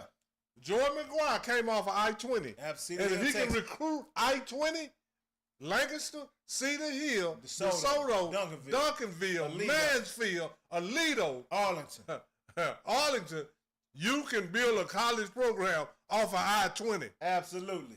And that's what Georgia, a very good college program, no doubt. Not saying that everybody got to be off I-20. Yeah. But if you get some horses off of here, absolutely. You can get them. You might can stand a couple of Shelly ponies somewhere. Absolutely. And there's plenty of dogs up and down that Twanky. That corridor is what they call it, man. Yeah, and that 20 corridor. And then lastly, we already talked about A&M went out there and beat Arkansas. Close game, much closer than what people thought, man. It was, but again, like Unc say, it's history there. Yeah, close. Those two teams have been rivals forever, so it's a lot different than a typical, they went out and played Arkansas. No, that's been a Southwest Conference rival back when SMU and Texas and Arkansas. All that was in the Southwest Conference. Yeah, Southwest Conference was serious back in the day. And then even before SMU got in the program, Arkansas was in there. Yeah. It used to be Arkansas and Texas. Yeah. Yep. A lot of time way back in the day. Yeah. Yeah, man. So let me see. What Ben say? Let me see. He said in week 8 I went 2-2. Who were your picks last week, Ben? Who'd you go with last week? I think I went 3-1. I think let me see what I went last week. Let me go back to my nerds. Last week, so I picked Notre Dame, Georgia Tech, Texas Tech, and A&M. So yeah, I went 3-1 last week. Yeah, 3-1 last week, man. So Ben, hey, we was one away, man. That Texas Tech, but hey, we got some games of the week. Hey, go to Bet US, Ben, because you ain't betting with us, bro. If you ain't betting on Bet US, bro, And we putting you in the money, big dog. No, not right here, but the QR code's gonna come up on the NFL pick. So scan it Ben gonna hang around with us, man. He mess with us every week. So we appreciate you, man. We appreciate you, absolutely, bro. Absolutely. So scan that QR code when the NFL comes up, bro, and bet with us, man. Bet with us, man. We've been hitting. I've been hitting every weekend, man. I got my safe picks and I got my risky picks. My risky picks. So let me see. So week 9 games of the week we got coming up. Let me change this graphic real quick, like my brothers and sisters out there in this world. Week 9 NCAA. First game of the week, we got Syracuse versus Georgia Tech. This game is going to be a lot tougher than a lot of people think. Syracuse is one of them teams that likes to come and upset people. Syracuse and Georgia Tech? Yeah. I got Georgia Tech. I got Georgia Tech as well. I'm just saying it ain't going to be that easy. No, it may not be, no. Georgia Tech might come in and see that 3-4 record up against Syracuse, next to Syracuse, and take them lightly. And Syracuse got a pretty solid team. Oh, Syracuse will always be pretty solid. Absolutely, Syracuse man. Been solid a lot. They might not be great, but they're going to be solid. They're going to be solid. They're going to be no pushover. Not going to be a pushover. So you got to come play football. But I still got Georgia to beat them, man. I got Georgia Tech as well. Big game right here. Ole Miss taking on OU, man. OU. I got OU. You got OU in this one? Yeah, I got OU. I don't know, Unc. I got OU. I got them Lane Kiffins this year. Them boys are special, them powder blues and reds. Lane Kiffin got a little edge to himself, man. I think Ole Miss going to beat them boys. He ought to have one by now. All them chances he could have. I mean, Lane Kiffin is a perfect example of try and try again. Lane Kiffin will be back in the NFL. Yeah, hey, but I'm still going with OU, man. I'm going to pick OU because I think that deal against Texas, OU is better than that. OU, and then they come back and won. I got OU. I got Ole Miss. I think OU was exposed. I think they've had a pretty soft schedule to this point. And so Texas beat them, man. Texas don't even have offense. So, man. So Texas beat them. So, I got Ole Miss in that one. So we got Texas got athletes. They got no quarterback. Absolutely. Texas got people everywhere except for quarterback. Absolutely. And that day, the team carried the quarterback. Agreed. Yeah. That's agreed. And Ole Miss is the same way. That's why A.J. Brown and DK Metcalf came up out of there, too. Oh yeah. Ole Miss got some. They got some dogs in the sip now. So far as they might not have clean water. Lately, Brett Favre might be robbing them boys. Ole Miss got about 6 or 7 receivers in the pros. Ole Miss got dogs. Yeah. Oh yeah. Like I said, they might not have clean water, and they definitely ain't getting no publicity. But I got OU. They got some dogs out there. You got dogs too. I got OU. I got Ole Miss. And then we got Colorado with it's not a surprising win to me. I expected to win. What's been surprising are the losses that I've seen Colorado go through this year. But I think that they're coming together. They had to lead in a couple of losses. Absolutely. What, they 4-3? Absolutely. It's been some coaching blunders this year. We'll say that. And I'm not putting on the head coach, but just it all falls back on the head coach. I was going to say, who else you going to put it on? You know what I mean? Because they said somebody got fired. They don't. I mean, sometimes head coaches do a place. The assistant coach. But you see what I said? The head coach replaced this guy. Absolutely. But, have you ever heard a head coach get replaced or getting fired? Absolutely not. Okay, thank you. That's all. Boys is out of there. Yeah, out of there. I ain't never heard of a head coach being laid off. No, you got fired. You got fired, son. Big Ben say Thompson High School in Alabama, the quarterback announced his commitment to Alabama in his 8th grade year, and he led his team to a state championship and won. Hey, that's pretty dope. Kid must be good. 8th grade is getting recruited. I love it, man. I love to see it. Oh, yeah. But who you got in that Colorado and Utah? I got Colorado. I got CU as well, man. Yeah. You know, Utah coming off of Utah. Hey. Utah can put up some points. They, but they not. Utah ain't no pushover either. Absolutely You got not. to come to play. But they just because got that this ass is what Utah beat will up. do. If you don't watch out, they'll put 40 or 50 on you. They played BYU last week, so that was a very emotional and difficult game, physically tough, rough game for them boys. I'm guessing they're going to have some players out this week. Oh, yeah. After going up because, against like I BYU say, and taking that they're L. familiar with BYU. Man, that was a rough battle they went through last week, so I think Colorado going to reap the benefits of that one. So it was emotional, physical, and physical. Absolutely, and they took a loss at the end of the day. So and that's rough. Nowadays, boys can't get up every week. But I think Colorado's just better, straight up. Yeah, straight up. I think Colorado's trying to figure some things out. Hopefully I think they are too. That last win against Iowa State, because that was a huge win for them boys. And last but not least, man, Texas A&M going to LSU this weekend. Who you got in that one, huh? I got A&M. I got A&M too. I done told y'all I don't believe in Brian Kelly. Nah. Especially when he showed up to Louisiana State University, knowing he not from the South, trying to talk with a twang. That boy been fake since he showed up. What you think he gonna get a real win? You say fake as a fraud, part-time bro.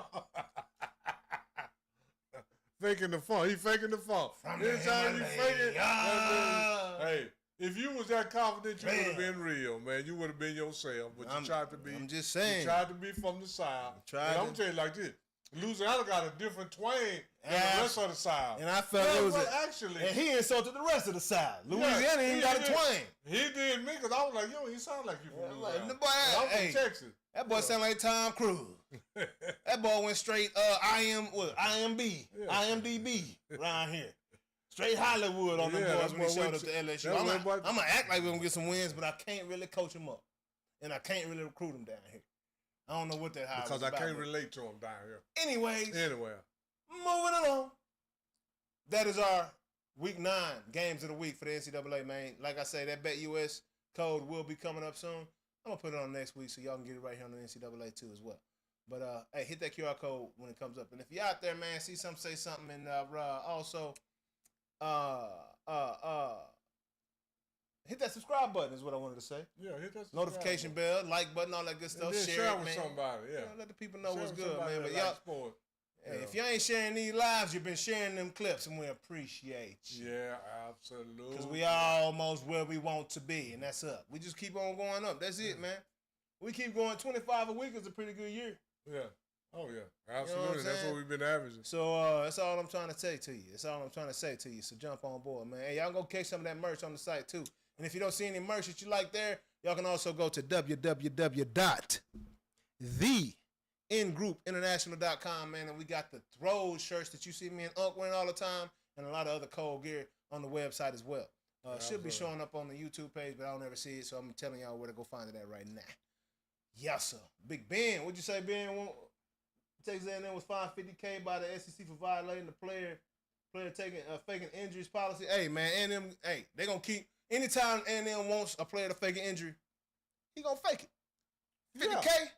If your coach tell you fall down to stop a team from running, speed up offense or something, you gonna do what your coach say. A&M wipe their booty with $50K, man. That's all I'm saying. They ain't got nowhere else to put that money at. What's that coach? Did A&M gave about $40,000 just to go home? $40 million.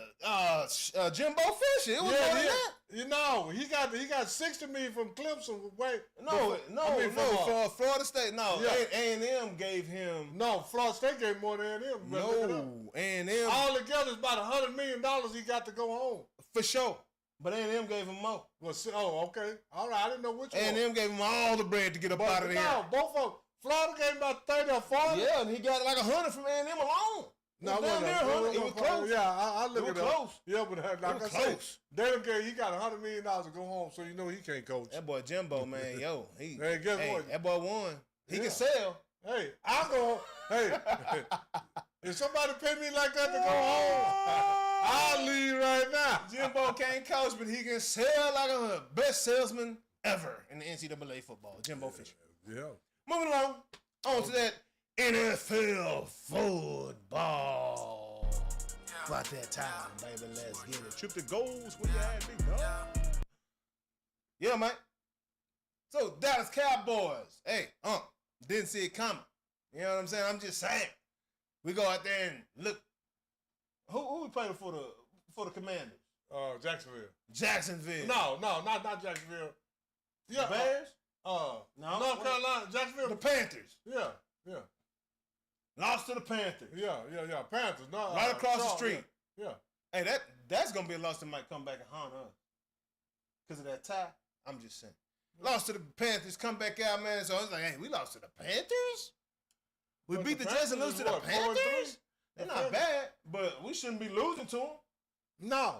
It's not like the Panthers are on the Chiefs or the Ravens or the Steelers or the Bills, like another. Don't name the Steelers. Name somebody else. Yeah, the Yeah. Bills. Yeah. You know?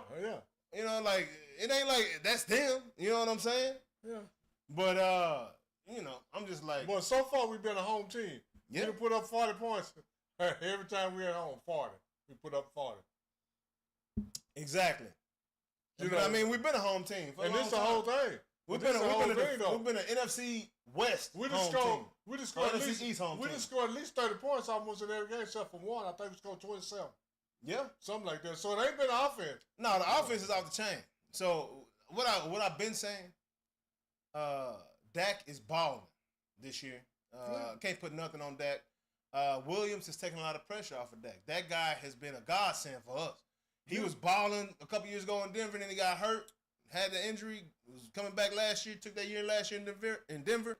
Now we got him his second year back after that ACL or whatever it was, and the kid is toting that rock. And I'm talking, he's a cannonball. Hey, he's finishing the run forward. Whenever he got that ball, he not losing yards. He got some good feet, Yes. and he finished the run. That boy run over his feet. He runs over his legs, and he finished that run, like you say. Yeah. He not going to step out of bounds. He going to bring it right to your chest. Yeah. Say it with your chest, young And boy. we ain't seen that a lot since Walter Payton. Man. On the sidelines to take it to their chest. I mean, we don't see Marion Barber, that much. DeMarco Murray. I mean, Yeah, those are two. I mean, Other than that, I can't really think of too many of our running backs that have done that. Zeke did it for a little bit, But, man, it's just like this kid is running that rock. Dak is throwing that bad boy accurately, and oh, my gosh, he has another weapon. Glad CeeDee's back, yes. But Carl Pickens, who you got on? Well, I asked you last week, who's wide receiver number one for the Cowboys? CeeDee Lamb. You still give it to CeeDee? CeeDee is the number one receiver. In your opinion, or on the Dallas depth chart? Who caught the most yards last week when they came back? CeeDee. They're gonna throw. I don't know. CeeDee caught 109 yards, I think. We can look it up, and Carl Pickens had 74. I mean, you know it. We ain't gotta look it up. Something like that. Not exactly, but CeeDee. Who had the highest average per catch? I know that don't matter, and I know that's like a Michael Irvin and an Alvin Harper type of This is situation. the whole thing. That's exactly what that looks like. This is how. No, it don't. Alvin Harper was the deep ball guy. Michael Irvin was the guy that was getting catches in bunches and yards. Michael Irvin. Alvin Harper wasn't no third down guy. He was a guy that was gonna get above the defender. First off, Michael Irvin. Please don't put Michael Irvin in the. Michael Irvin is elite. Oh, absolutely. Of the elite, he's the elite. I'm saying the elite. two receiver combination. Yeah, two. That's what these two. That's how they're playing. That's how the ball's been distributed to them. The same way it was distributed to Michael Irvin and Alvin Harper. It's the same way it's been distributed to. Pickens got 6 touchdowns already. That's all Alvin Harper was doing back in the day. He was getting deep balls and touchdowns. And this is Pickens' career high in touchdowns. Absolutely, he ain't had a quarterback. That ain't no quarterback. That's what everybody keeps telling me. This is his for the last 5 years. This year he's a quarterback. For the last 5 years he wasn't.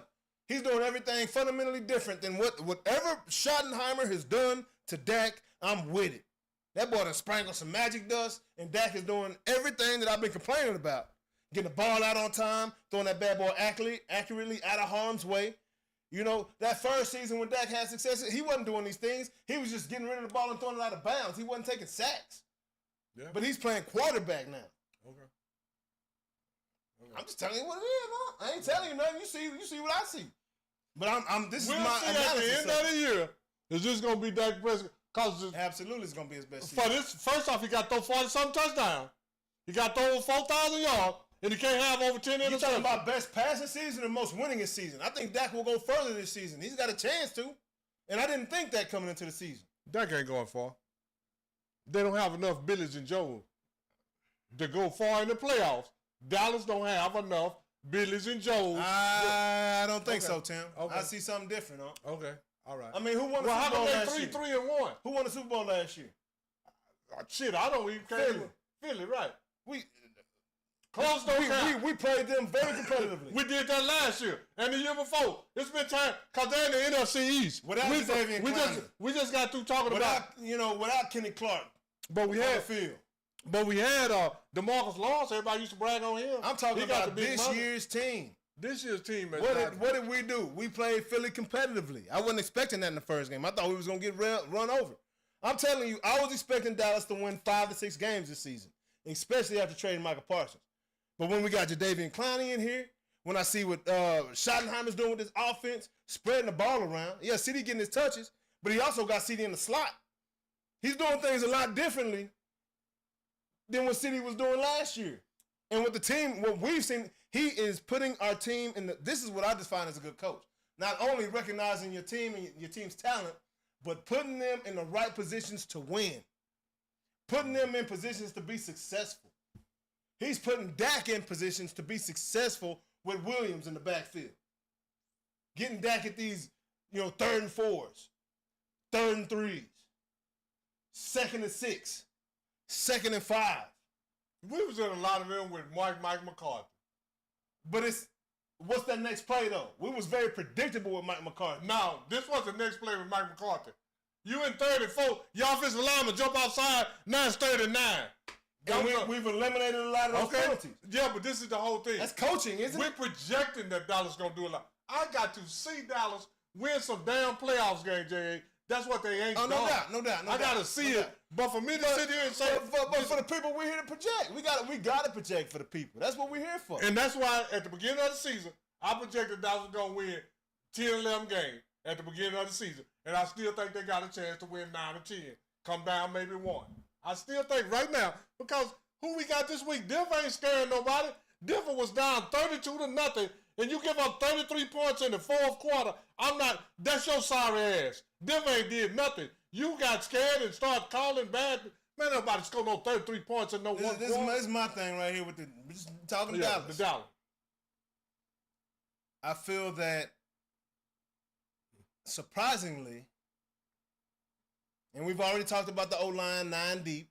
Mm-hmm. At times, depending on who they're playing against, I guess. Mm-hmm. Surprisingly, I think that Dak has his best cast of characters around him right now. In their careers, I think he's got the best 1 and 2.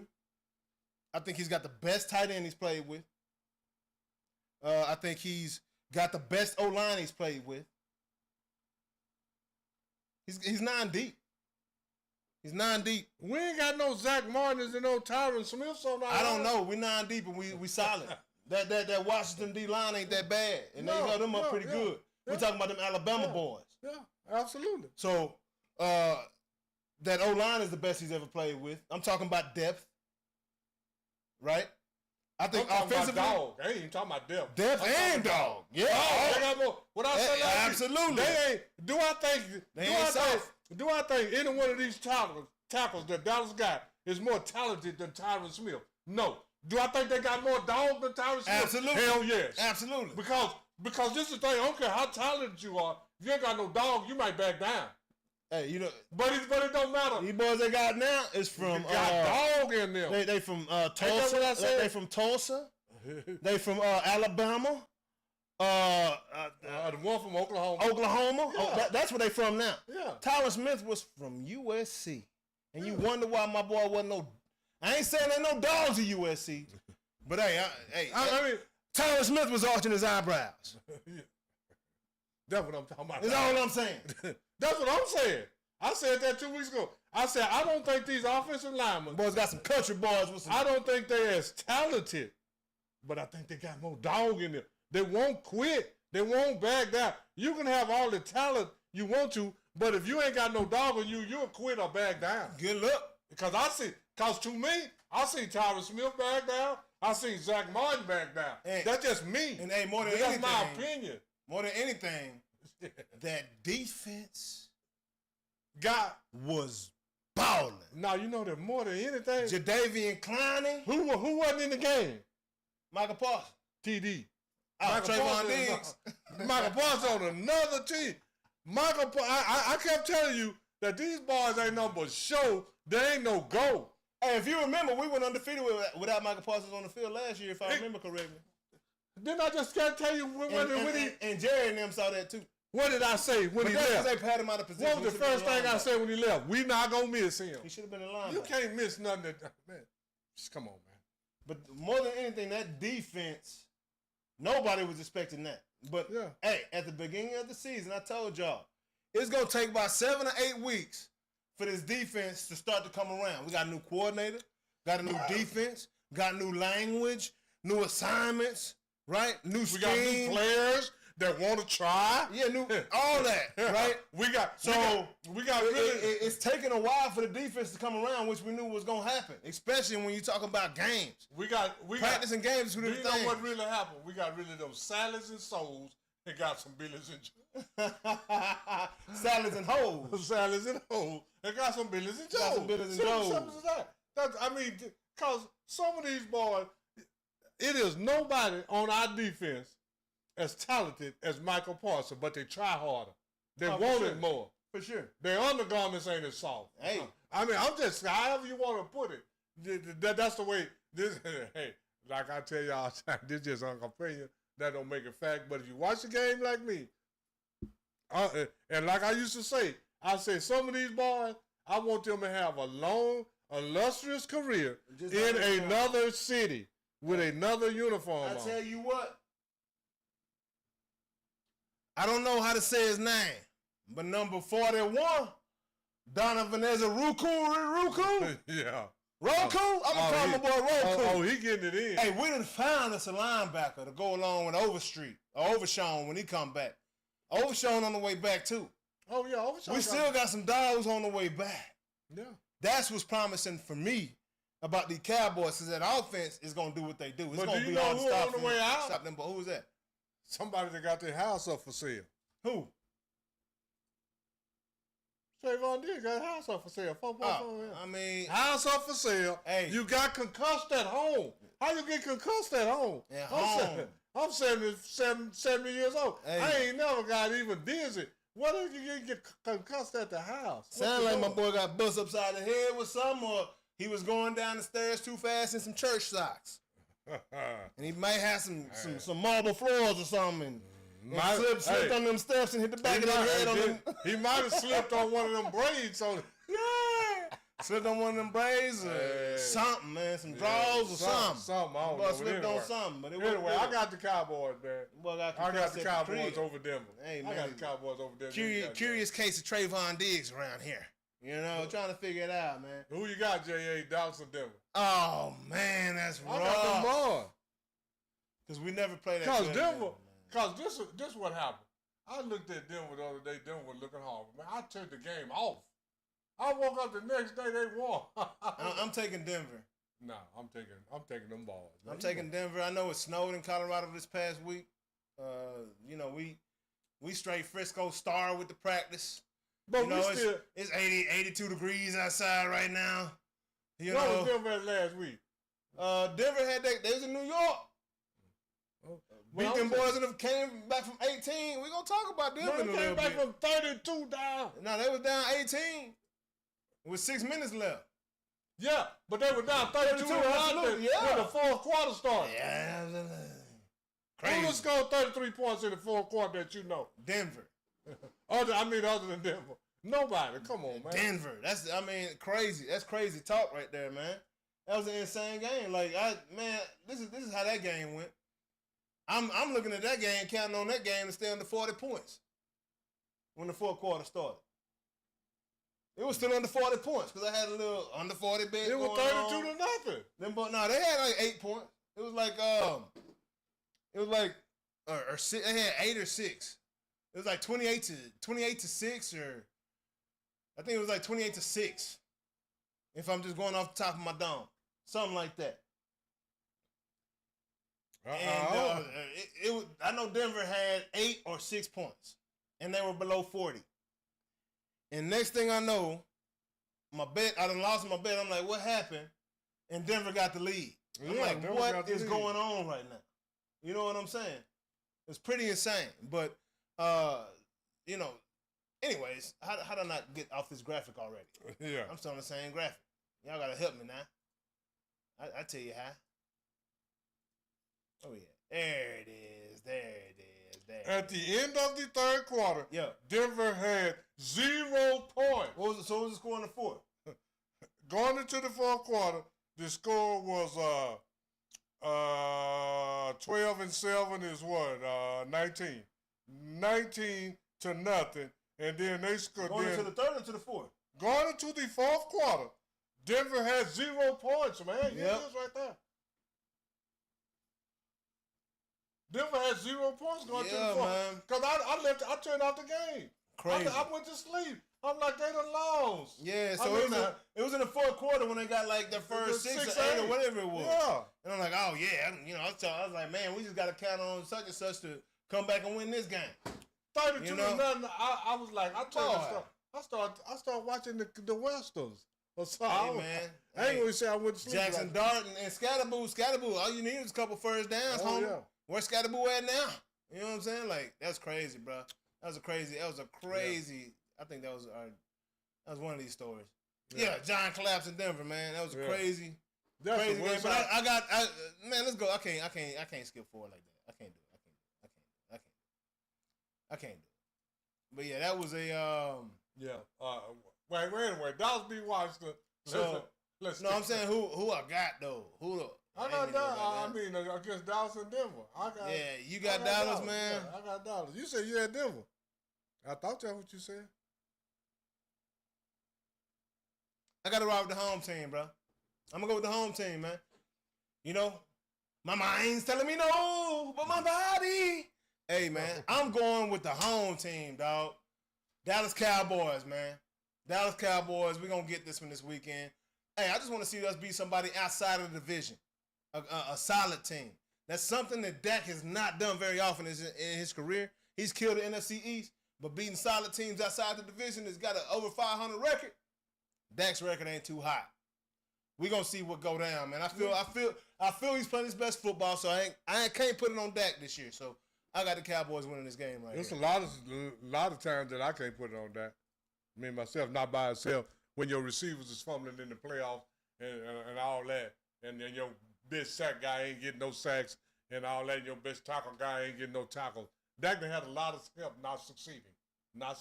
He also hadn't helped himself. No, absolutely. I ain't saying that either. But it's the whole thing. That if I don't help myself, you help me, J.A. Bad balls. You help me some, J.A. I'm a baseball player. I got a short memory. So I'm pretending this is Dak's only season he's ever played in his life. So, Dak. Yeah, bro. You're having a great year. Keep it up. You look fundamentally sound right now. I love it. Now moving along, man. Last Thursday, we're going to run through this NFL real quick. Them Cincinnati Bengals went out there and surprised the Wilds, man. Because they had Joe Flacco, who hadn't been there very long at all, out there manning the ship, doing his damn own thing. Joe Flacco is that dude, ain't he? Who was Pittsburgh quarterback? Hey, Aaron Rodgers. That's what I thought. That's a bad man. Both of them got one Super Bowl win, don't they? But don't nobody say Joe Flacco's a bad man, but you keep telling me how bad Aaron Rodgers is. Hey, I don't say Aaron Rodgers did. Aaron Rodgers, man, Aaron Rodgers got more. He got more hype than he got substance. That's what Stephen A. said. That's what Stephen A. don't know so shit. That's why I call him a bad man. Yeah, I know more than Stephen A. Clearly, because Stephen A. I know I do. He be biting off our show. Rodgers is an average man, if you ask me. Because when you start coming to playoff win and Super Bowl win, he is not. How many quarterbacks got one Super Bowl win? Trent Dilfer got one Super Bowl win. Yeah. Come on, man. Yeah. You know, when you want to be elite, you got to have more than one Super Bowl win. Absolutely. Else you're not elite. Troy Aikman got 3. Yeah, Troy Aikman got 3. Roger Staubach got 2. John Elway got 2, though. Yeah, John Elway got 2. Eli Manning got 2. Yeah, Eli Manning, a boy. Peyton got 2. Do you hear anybody say Eli elite? He is. I'd say he is. First three letters in elite is Eli. That's all I gotta say about that. I think he elite. Don't say anything. He's elite. I think Eli was a hell of a passer. I don't think many could throw it. I'm gonna tell you like this here. But I'm gonna say this. Every Sunday, this is why I don't think Eli is elite. It's so many quarterbacks with the New York Giants defense, with JPP, Michael Strahan, and them boys. It's about 20 quarterbacks probably could have won the Super Bowl. But it's only one quarterback that I can think of that could have won that Super Bowl with Eli's O-line, and that's Joe Burrow. Eli O-line. That boy O-line was trash his whole career, so that boy figured it out, though. He figured it out. And like you said, it's excuses, huh? Yeah, I mean, whatever. Oh, excuses and reasons, but, you know. But Cincinnati went out there and did that thing. Excuses and reasons, same thing. With, Winners ain't got either one. Winners don't have no excuse or reason. We wanted that.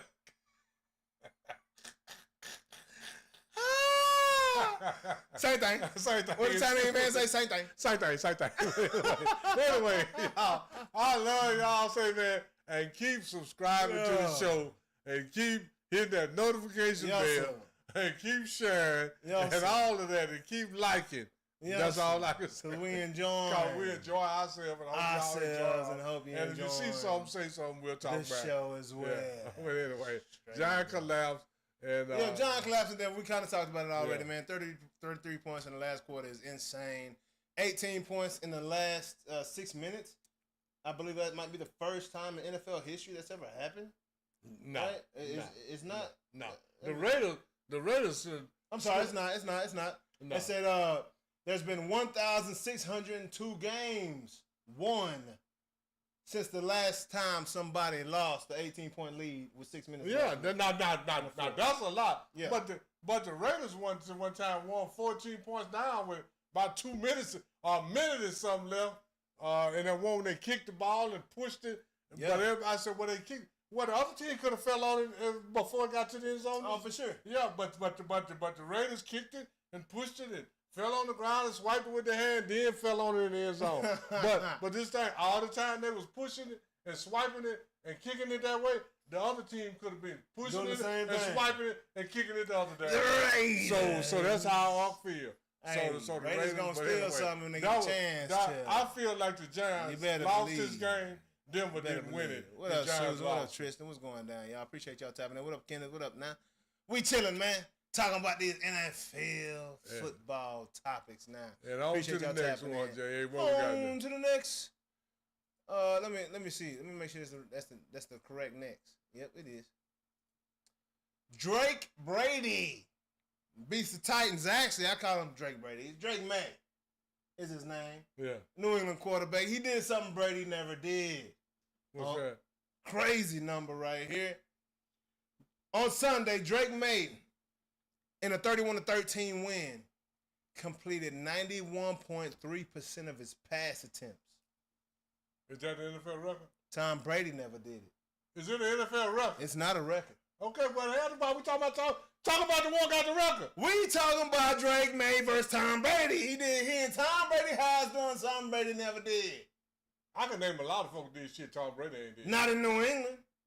Not in New England, you can't. It don't matter where. Or in the New England jersey, at least. Yeah. I don't know if there was in Tennessee or not. Okay, so he did something Tom Brady didn't do. Okay. 91.3% is pretty impressive. Okay.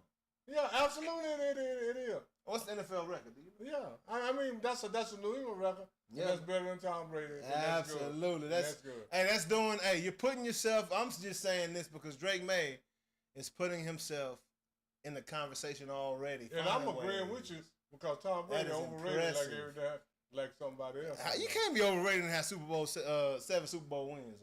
Huh? You can't be overrated. Sure, you can. How?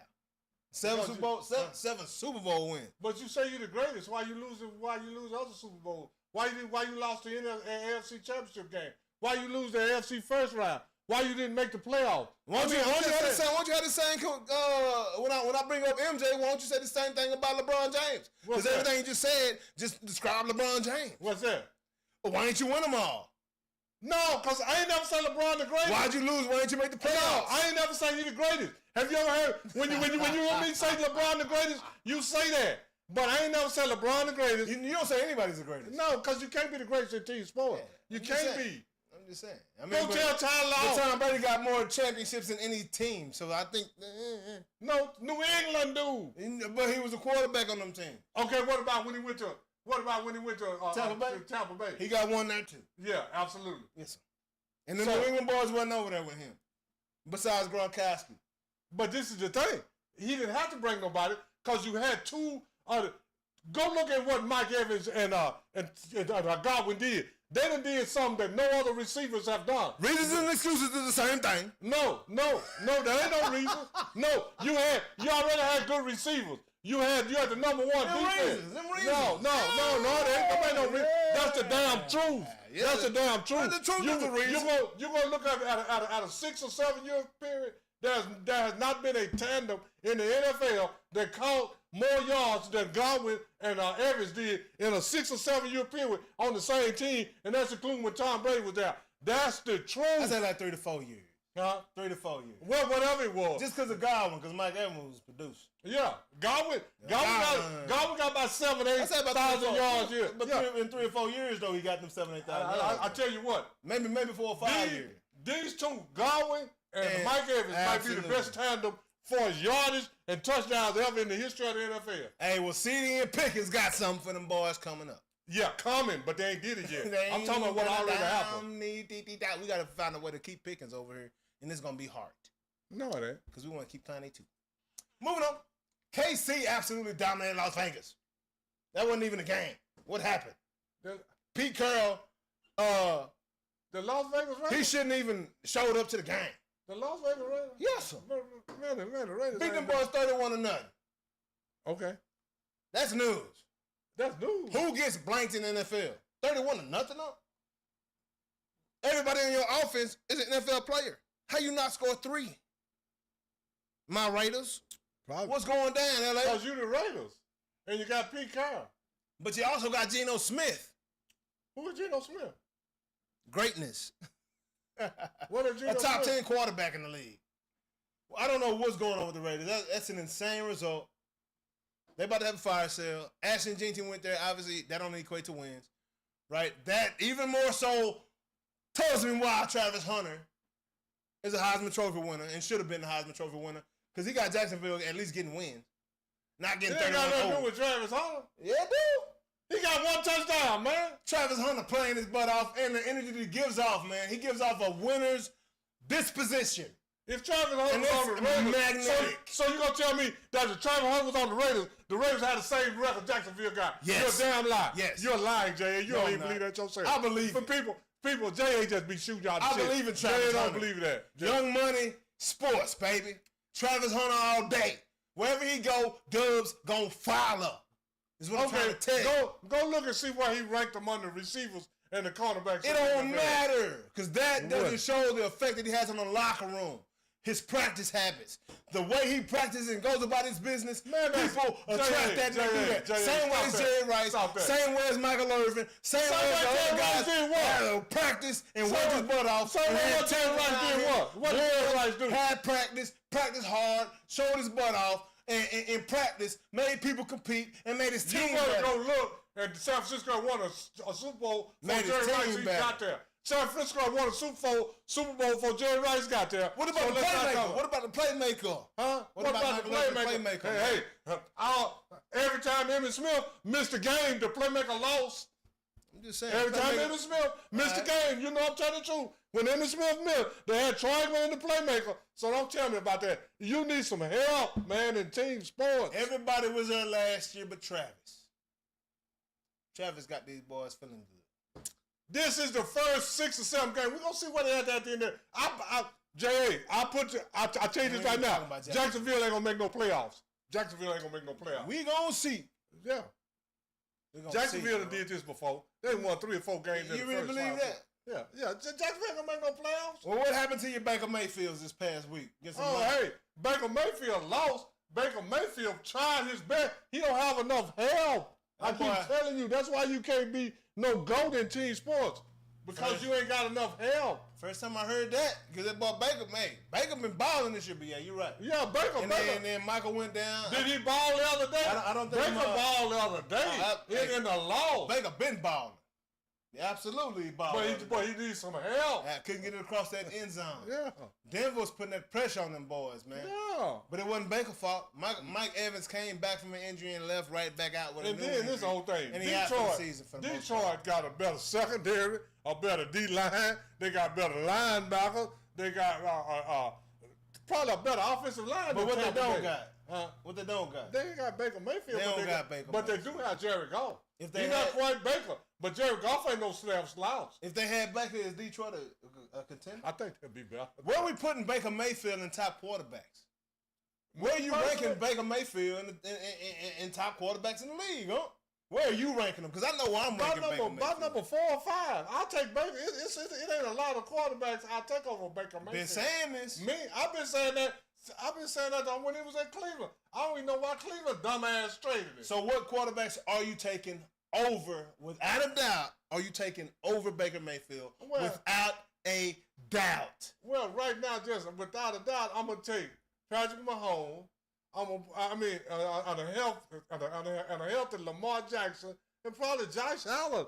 And other than that, I ain't taking no Justin Herbert over no Baker Mayfield. You taking Josh Allen over Baker Mayfield? Yeah. I'm taking Josh Allen over Josh Allen, Mahomes, and a healthy Lamar Jackson. Nobody else I can say for sure. For sure. You ain't taking Dak over Baker Mayfield? You heard what I said. I named 3 people. I'm just saying. Because last year when I said I'm taking Baker Mayfield over Dak, you talked to me like I was crazy. No, I didn't. Yeah, you you gotta did. go at the club. No, I didn't. Not over Baker Mayfield. You talked to me crazy. No. You talked to me crazy, huh? No, I'm pull it up now. Now I'll tell you this here. If you go look over the last 5 or 6 years, Dak got more yards, more touchdowns and all that than Baker Mayfield. Who's the better football player? Baker Mayfield better than a lot of damn people. That's all I've been trying to say for a long time. Everybody keep telling me how good Justin Herbert is. Hey, I'll take he him. ain't Baker Mayfield. I'll take him over. What's your boy Joe Burrow? Yeah, I'll take him over all them dudes. Who do you think got the biggest heart in the NFL at quarterback? Biggest heart, Baker Mayfield. Oh, I still say Pat Mahomes. Pat Mahomes got the most teammates better than Baker Mayfield. But hey, it's funny that Pat Mahomes and Baker Mayfield was all, and Kyler Murray was all in the same running for the starting spot. Crazy. I got to see him play every day. I'm just saying like that. I love Baker, but I'm taking Pat over Baker all day, every day, in every category. But I got Baker right there, right behind. He right behind Pat for me. I'm taking. Baker and I'll over say Josh. this: one of the I'm taking Baker over Josh over on professionalism. You know what I'm saying? Yeah. I'm taking Baker over Lamar over just. I love Lamar. And that's I do hard for too. me to say right now, but just over winning. I'm taking Baker over Lamar. That's what I'm gonna do. It's hard. You know, now you know I'll criticize and it's hard. I'm telling you. And the only Baker reason my number 2 quarterback. The only reason They that gonna I pass back criticize Lamar Lamar, JJ, is because he should do damn better. Absolutely. That's my criticism Lamar, as of far Lamar. as athleticism, Lamar is number 1. Hard and all that Lamar plays. As far as the capability, Lamar is number 1. But I'm talking execution. And Lamar got hard too. Yeah, Lamar got all that. He got everything. That's why I say. I love Lamar. See, and this is the whole thing. I can't put Baker over Lamar. I'm sorry. Baker 3. Yeah. But this the whole thing. Lamar, Baker. But this is the whole thing. Baker's over Josh Allen. Everybody that I will take over Baker Mayfield has better teammates than Baker Mayfield. Yeah. If you put Baker Mayfield on Kansas City, I don't know how good he would be. Man, you right. That's all I'm saying. And that year when Baltimore had safety gave up a touchdown to the tight end in 2 years, and that number, what's that linebacker Quinn and all them, Baker ain't played with them no guys like that. Yeah, you right. That's all I'm saying. So I would pick those 3 guys over Baker because of their success and because of their team play. But if I took Baker and traded him with them, I'm not sure Baker would do damn near the same thing. I'm just not. That's just me. Cause I love Baker. Cause I love somebody that feel like they're gonna win, show you they feel like that, and don't give a damn how you feel about it. Oh, for sure. And then that's why I love my Baker. boy Ben Smith and popped through. He said Lamar Jackson was back at practice after missing 2 games with a hamstring injury. Yeah, so I love Lamar, man. Like I said, he's my number 2. I can't put Baker over Lamar because Lamar, he's the most gifted in the league. Period. Yeah, because I done seen Lamar throw some passes that I don't know if nobody else can throw them but Lamar. But I done seen him make some runs. For sure. That I know. Now the passes, I think. The runs, I know that nobody can make. Now, what excites me is the fact that Joe Milton is watching Dak play at his best clip ever. So he's learning things from Dak in this process. Joe Milton is a Lamar-type product. You know what I'm saying? He's got the arm strength. He got the speed. I don't know if he's connected in the brain like Lamar, because Lamar is very good, man. He's got some growth that's still going to occur, and he's going to get better, but I love to see Joe Milton learn from Dak this year. Whole thing is straight that up. We got about Josh Allen. Josh Allen is the only quarterback that had over 50 touchdowns more than once. Crazy. Throwing and running. Yeah. I think he did 3 times. Yeah. I know he did it twice. I got to look up. I think he did. Nobody else, and the people that did it once ain't number 1 or 2. So that's why I can't necessarily say, that he's better than Josh, because Josh has actually done it. But I would take Baker, and this is the whole thing. When I say I take them over there, it depends on who their teammates is, too. Oh, for sure. If I could swap them, I might take Baker if I could swap him over to Buffalo. Yeah. Yeah, so we're going to move on. Browns went out there and beat the Dolphins, man, ran the ball all over them boys. Dylan Gabriel didn't have much pressure on him at all. The Dolphins ain't much of a... I don't see their head coach being there very much longer. The Dolphins, that team is lost. It's a lost cause right now. They don't believe in the coach. And they let the Jalen Ramsey out the door to Pittsburgh, Tua and Tyreek Hill. Like Tyreek Hill's injured. Tua's not even the starting quarterback. Dolphins done. Quinn Ewers is named the starting quarterback for this upcoming week. So for the Dolphins, is that what Quinn Ewers is? Absolutely. So look out for that UT product, man. Quinn Ewers will be starting for the Dolphins, man, coming up. Dolphins just sucks, man. Bad. They're disarray. No leadership within the team. It starts from the top, what? It starts from the top, and I can't put it on Mike McDaniel because I feel like he's done a lot. He's a young buck trying to come in and do a lot, but I feel like this guy. I feel like the team. There's no leadership. You got to have leaders in the locker room. Got to. Yeah. And Tua, his disposition and what the things he said to the media, putting his team on blast, like that's not what an NFL quarterback does. He's not a good leader, and he's lost his spot now at this point. So Quinn Ewers, we'll see what happens with that, man. Tua's crazy, man. Eagles have asked Brandon Graham to come out of retirement to help with the offense. Yeah, man, Brandon Graham is a good chance he's gonna come back. Yeah, I did hear about that. I did hear about that. Good chance he's gonna come back out of retirement. Eagles need that. They gotta have somebody that can really lead that. Hey, Brandon Graham did this on purpose. You know, he's like, hey, y'all, if y'all really want this tush push to work, is he tush push guy or is he a linebacker? Brandon Graham, I think he is. Let me see. Let me double check. I think he's offensive lineman. He offensive lineman? Yeah, I thought he was offensive lineman. Yeah, I think he's offensive lineman as well. I just want to double check. Make sure we're not giving bad information. But hey, man, I'm sure that tush push works a lot better when you got that. He realized his role in that tush push, and hey, that's a hell of a business move going into retirement. You know what I'm saying? Yeah, I'm surprised. What's his name didn't come back? Let me see. Who's Kelsey. Kelsey. Kelsey. He ain't got no ring. He left the year they lost. Yeah, he got up out of there quick. He got a ring now. He don't got a ring? No. Oh, damn. I thought he got a ring before he got up out of there. Philadelphia won last year, right? Yeah, that's right. He went up. He got up out of there after they lost again. Kelsey let you know he was in there for the money. Yeah, and then now he has agreed to a contract with the Eagles. Yeah. Oh, okay. He has agreed to a contract. Brandon Graham is coming back. Hey, that tush push is real, man. And that guy was a catalyst on that thing. Hey, did you see how Brian Flores from Minnesota defended the tush push the other day? That's the first time I seen somebody do it like that. And it worked. They damn near got stopped. How you do it? Basically, over the nose guard. All right? They lined up. They brought a rookie in. This is the first game this rookie's played. This was his role for the game. He lined up over the nose guard. So the ball's facing this way. He was laying across as close as he could without being offside. He was crossway. He was laying across and just laying there. He had already set the marker right here, dog. Yeah. You can't push Y'all ain't pushing us, dog. Because I'm on the ground. I'm on the ground. You can't get lower than me. You might dog. fall over me, but you ain't getting lower than me, dog. You know what I'm saying? In Minnesota, hey, they might have started something.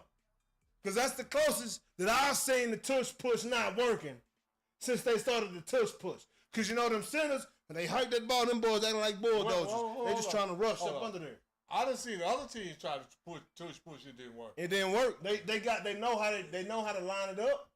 They have studied that play in rugby or whatever it is. They got the what? They got the X's and the O's. Yeah, to make it happen. They got the Billy's and Joes. And but they realized. How it worked. This past weekend. How it worked. 55. Yeah. When it comes to that tush push. Yeah. Make us better. Yeah. Absolutely, yeah. So 55, well done. You got paid, big dog. Yeah. On the contract. But they still got first down, right? Yeah, they got that first down. Okay. They got it in. Minnesota ain't stopping now. Yeah, I mean, but it's the closest I've seen to stopping. Yeah, absolutely. Yeah. But you know, it's bigger guys in the league.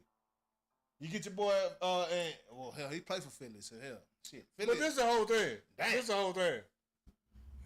I was thinking Jordan Davis. I'd like to see the tush push work on Tony Saragusa. Yeah, good luck. Butch Wolffolk. Go ahead and push them out the way. What's some boy Nata? Yeah. NGATA? Yeah. And then Butch Wolffolk for the Vince Wolffolk, absolutely. Vince. I said Butch. Butch is the running back for the Giants. Vince Wolffolk. Yeah. I said the wrong Wolffolk. Yeah. But I'm just saying, come on. Creating that pile in the middle. Yeah, good luck, dog. Come on, good luck. Good luck doing the tush push on Aaron Donald. Yeah, you know what I'm saying? Yeah. It's the Billies in the Joes. Yeah, no doubt. Philly got the best Billies in the Joes doing that right now. So the Browns got another win. Running backs looking real good. I think the Browns are primed and ready to push it during the game. They're going to let Dylan Gabriel get another one now. Because they got to justify taking him out. And he won this week. So they can't justify it. But when he goes out this next week, I don't know who the Browns play this following week coming up. But I feel that when Dylan Gabriel goes out, has a bad first half, Shador will get in the game. Because that running game they got with that boy from Ohio State. You know, last week Dylan Gabriel was 13 out of 16, right? Yeah, no doubt. But he's on 130-something yards. Yeah, boy throwing them little dink and dunk. Yeah, but they won. Yeah. And it's hard to take a quarterback out when see Cleveland. And like I said, he throwing them HB outs. That boy throwing to the getting through his progressions and just what they call it going to his that boy Alex, man. That boy, just dunk king right now. Yeah. Dak did that for a little bit, a couple years to try to survive. But Cleveland ain't for that, man. They know what you're doing, getting that ball down that field to them receivers. So what Cleveland is doing is really a good thing for their offense because they're still in the mix in that AFC North, right? And Shador is completely healthy. The receivers are completely healthy because they ain't getting balls. Yeah. Judkins is running that thing. They got the running game going now. Now teams got to pay attention to the running game. Now Shador gets in the game, and it's going to mess him up for the last 6-7 games of the season.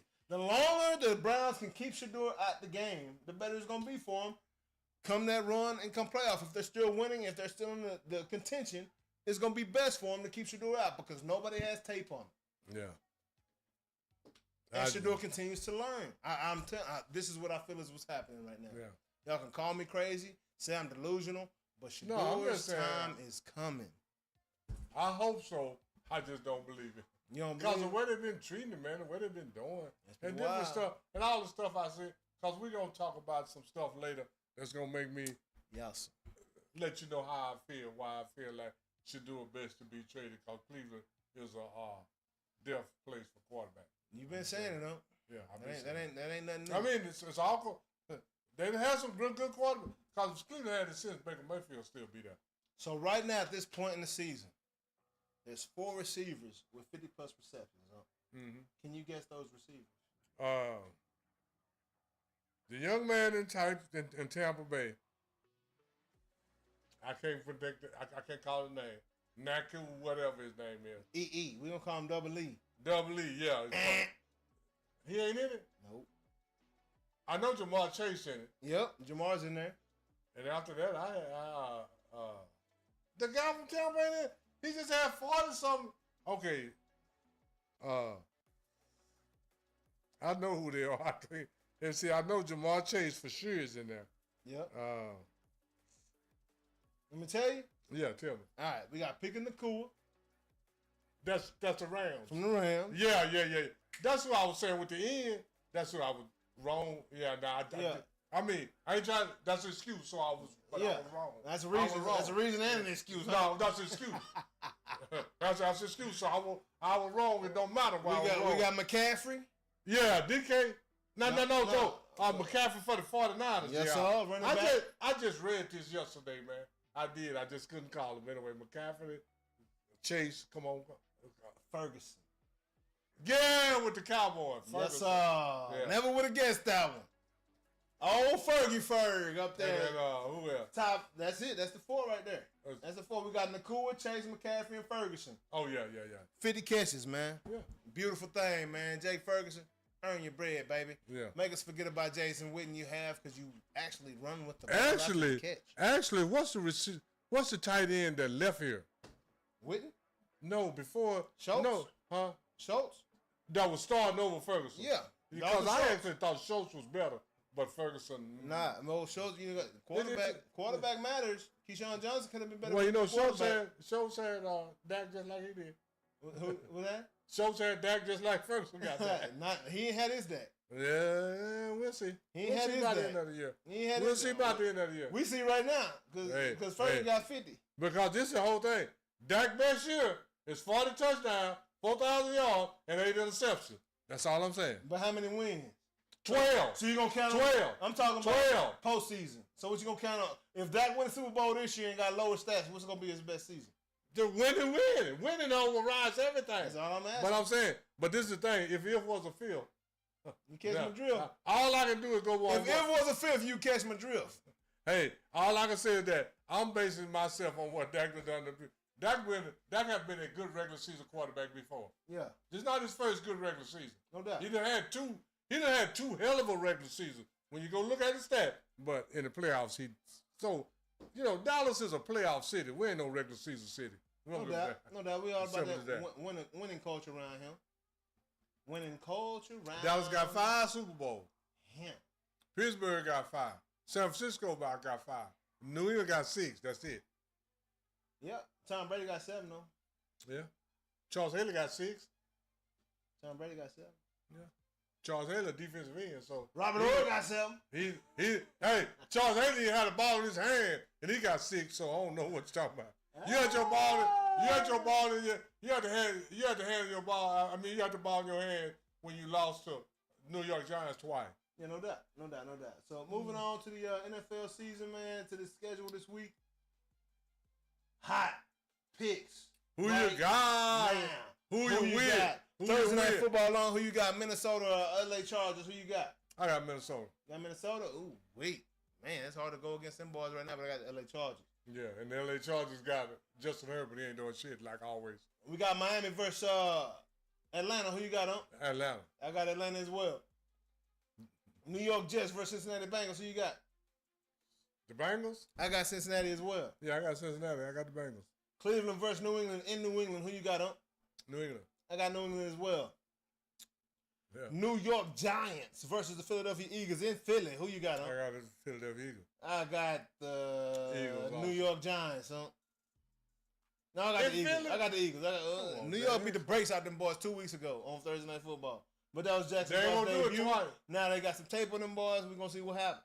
I got the Eagles in that one. And then the Eagles was feeling themselves 2 weeks ago. Oh, yeah. That's after they had beat all week. Oh, This yeah. is right after Saquon said, everybody in the world know we doing it and it don't matter. Can't stop us, yeah. Yeah. And then y'all got a little full of y'allself. annihilated, yeah. Yeah, they brought them back to earth a little. Yep. Every now and then, you got to. It happens. Yeah. It happens. Yeah. It be like that sometimes. Be like that sometimes. like the old people say, you start smelling yourself. Hey, y'all go ahead and make sure you hit that QR code right there, man. Go ahead and bet Bet with on us on college. Bet US, man. Bet on college and The pro NFL. football. If you need to go back and see who we betted for in the college, man, hit that rewind. We're going to be here. And Once the I'ma show is tell y'all over, what it's y'all going to do. be up.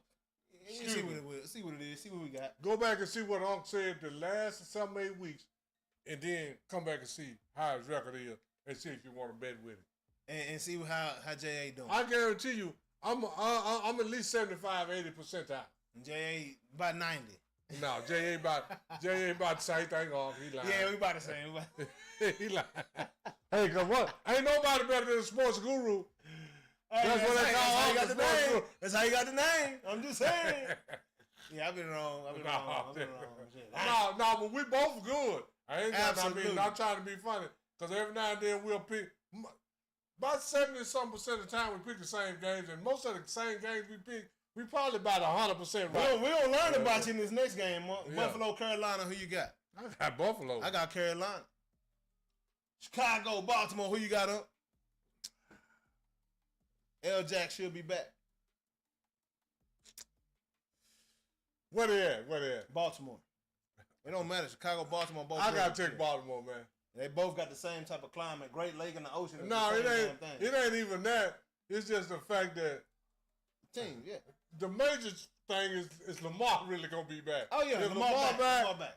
I got Baltimore. I mean, First game back, Caleb Williams got on the roll right now, and man. then Caleb Williams has been fairly good this year. I gotta go with Chicago, Baltimore in this one. Yeah, I gotta go back. San Francisco and Houston, who you got up? San Francisco. I got San. Oh Lord, this is a tough one. Yeah. Where they at? I got them Niners. Where they at? They let me see where they at. They in Houston. I got the Niners, man. I got them Niners. I got the Niners. The Niners got a solid squad. Yeah, man. I got them Niners. We got Tampa Bay versus New Orleans. Who you got up? I got Tampa Bay. Tampa Bay? Tampa Bay. All day on New Orleans. Yeah. I got Tampa Bay as well. Man, you gotta have a. I'm gonna tell you like this. I ain't even trying to be funny. Just with Baker Mayfield and his attitude, and he ain't making people better, but it's rubbing off on them. Yeah. You gotta have a good squad to beat Tampa Bay, and New Orleans ain't take that squad. Yeah, no doubt. So Dallas, Denver, who you got up?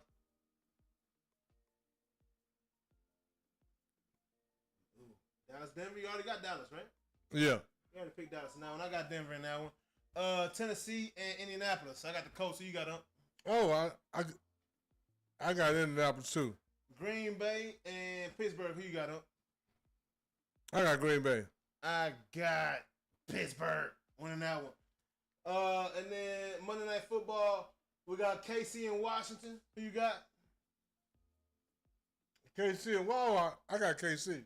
I got KC as well. And then we got Vegas and Detroit. Who you got in that one, huh? Detroit. I got Detroit in that one as well, man. That's this week's Bet US picks for them bars, NFL picks. Yes, sir, and we're going to keep this thing moving. So we got Ring the Bell coming up right now.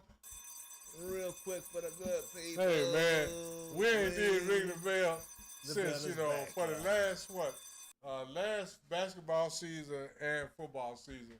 Yeah. We have Ring the Bell. And I'm gonna ring the bell on today. I'm gonna ring the bell on Marlon Briscoe.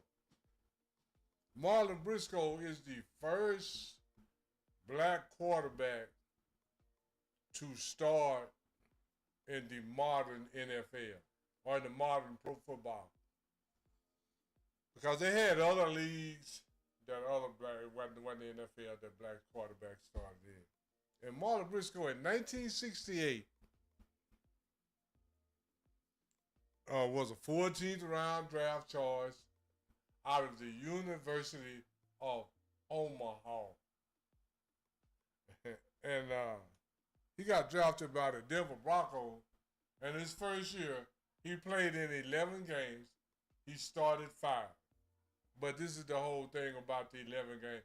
The first 6 games, he was in and out of the first 10 games he was in and out the lineup.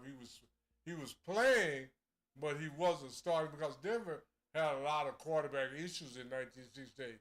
And then in 1968, at the end of the season, all the Denver quarterbacks got hurt but Marlon Briscoe. And they had no choice but to put him in because in 1968, they were saying that a black man could not quarterback an NFL team because, first off, he wasn't smart enough to read the defenses. He could not lead men, in which I don't understand how the quarterback makes you a leader. But they were saying all of this stuff about Marlon Briscoe. But after all of the Denver Broncos quarterbacks got hurt in 1968, Marlon Briscoe started the last 5 games. He won 4 of those 5, the last 4 games. He won the last 4 games. And in 1968, he had 13 touchdowns passing. And, hold on, I think it might be 14.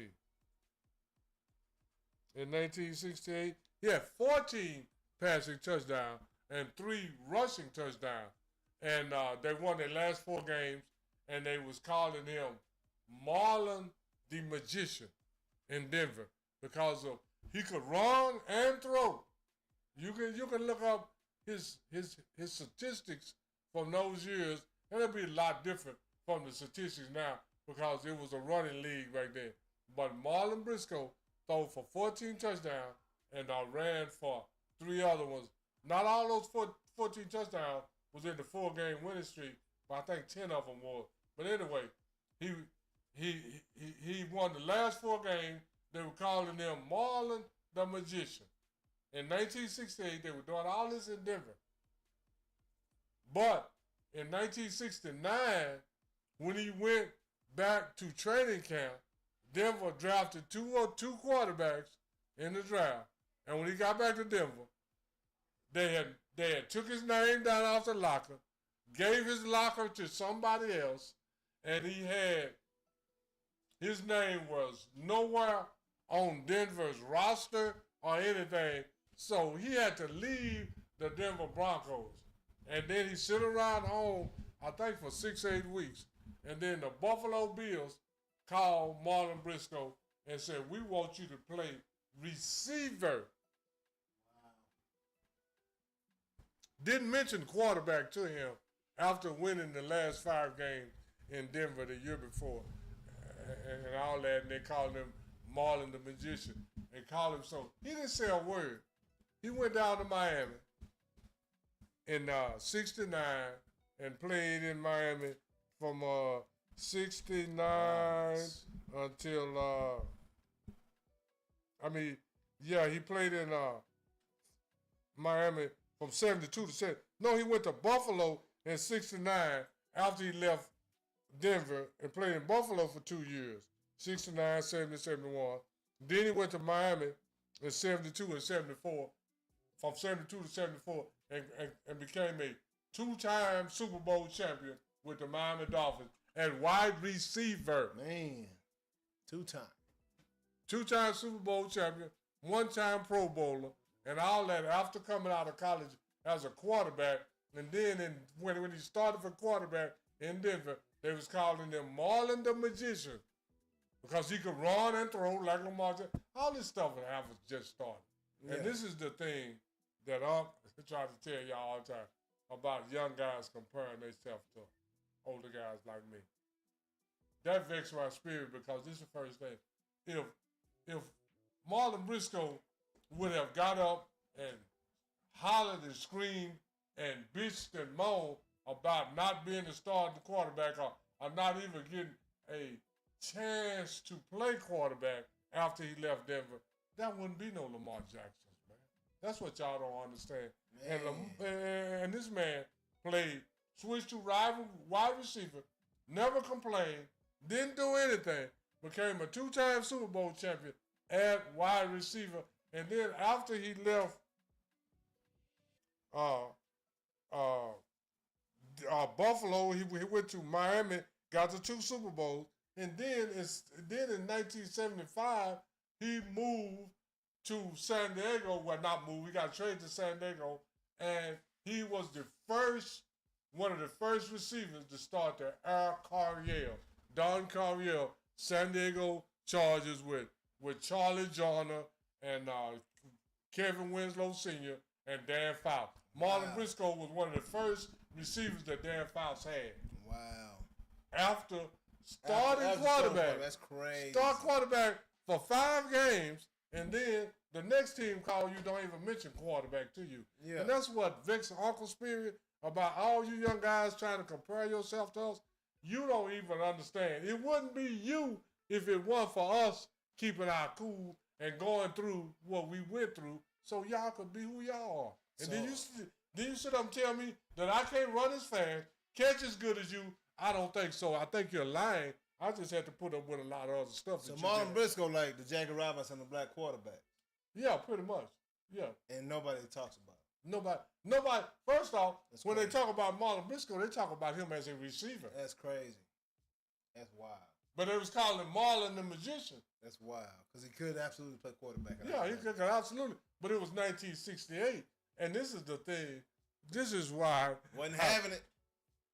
And this is the whole thing that vexes my spirit about the young people.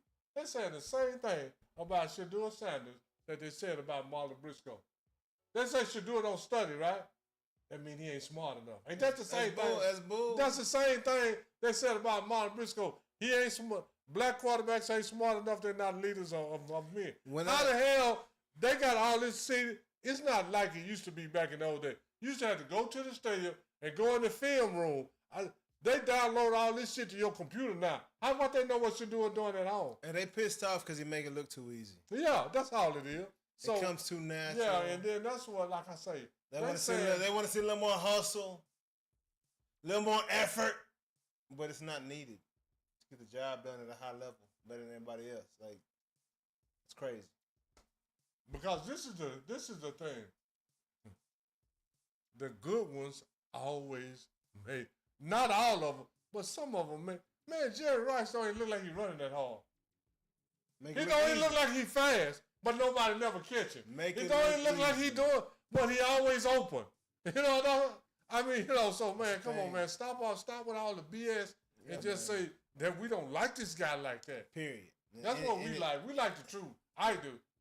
And the whole truth is, you're saying the same thing in 2025 that you said in 1968. Man. Same thing. That's been to me. And that is ring the bell. And Marlon Briscoe could have played quarterback in 1968.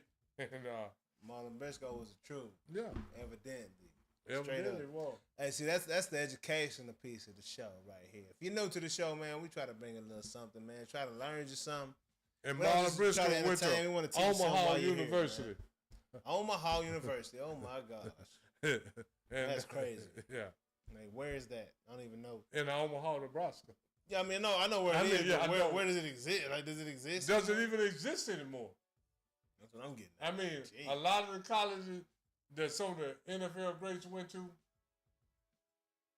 we don't even know they exist anymore. Not a clue. Willie Neal went to Morgan State. Them HBCUs, man. But yeah, man, we're gonna flip back. We're gonna flip back. I went ahead, but we're gonna flip back to the Noonish Fantasy Football League just to keep y'all. Now we're on the Fantasy Football League. Of the situation, man. So we won and lost last week. Right now, Jara, my baby, y'all saw. She 5-1. First place, she 5-1 right now. Goo Punch is at 5-2, sitting in front of tied with me at 5-2 as well. Ja Rules, y'all see the boy J.A. Y'all saw. Just like that. Trip to goals. Trip 4-2. Trip to goals sitting at 4-2 right now. We got Mark Clayton, Mark's Magnificent Team sitting at 4-2. Big Booty Judy, Christiana Yerba sitting at 4-3 in 6th place. Still in striking distance though, you know. Yezerski, Anthony Fava sitting at 3-3, last year's champion. It ain't so lovely this year, Yezerski. I'm sorry, Ant, but I'm not sorry. Sorry, not sorry. Speed Kills, Ray has come on up, man. The AI made me do it. Hold on. I'm sorry. Ronald's Rowdy Team, 3-4. Ty are sitting in 8th place. Then we got Speed Kills, which is Ray Edwards, U.S. Olympic track runner, sitting at 2-4, sitting in 9th place. followed by Jonas Bull. AI made me do it. I feel horrible about Jonas, man. Like, I feel like we set him up for failure. But he's 0-6 right now. And then Back to the Future, Donnie Boaz, actor. My guy. Sitting at 0-6 as well, rounding out the bottom, man. It's just like that. This week. This is what I want to tell everybody. Say, man, it's just now 7 games, right? We got 10 left. What, we got 10 left? Yeah. Cream finna rise to the top, man. Oh, Cream always rise to the top, man. It's about the time of the season where everybody gets rolling. I'm finna see if the computer is the cream or the people is the cream. I know J.A. got that good win against Mark this past week, man. The AI made me do it. Lost to Big Booty Judy. Big Booty Judy was lucky to play AI because she ain't scored too many points this week her damn self. But say, man, Jonas got done bad, Jonas. Yeah, I feel bad about that, dog. No, he don't, Jonas. I do feel bad. I feel bad. No, he don't, Jonas. I ain't changing it. Good punch, 246 over Yuzerski, 233. Yeah, last year's champion. Back to the Future lost to Jar's team. She came in with 277 points. That might be a week high. Jar's team is a team to reckon the hell with, for sure, man. And then lastly, that's Back to the Future, and then I think that's all the games. That's it. I don't know what happened, but yeah, man, that's it. That's it right there for Noonish Sports and Tech, man. The Fantasy Football League, that's how we getting down with the get downs, man. Like I said, subscribers, y'all can come play with us, man.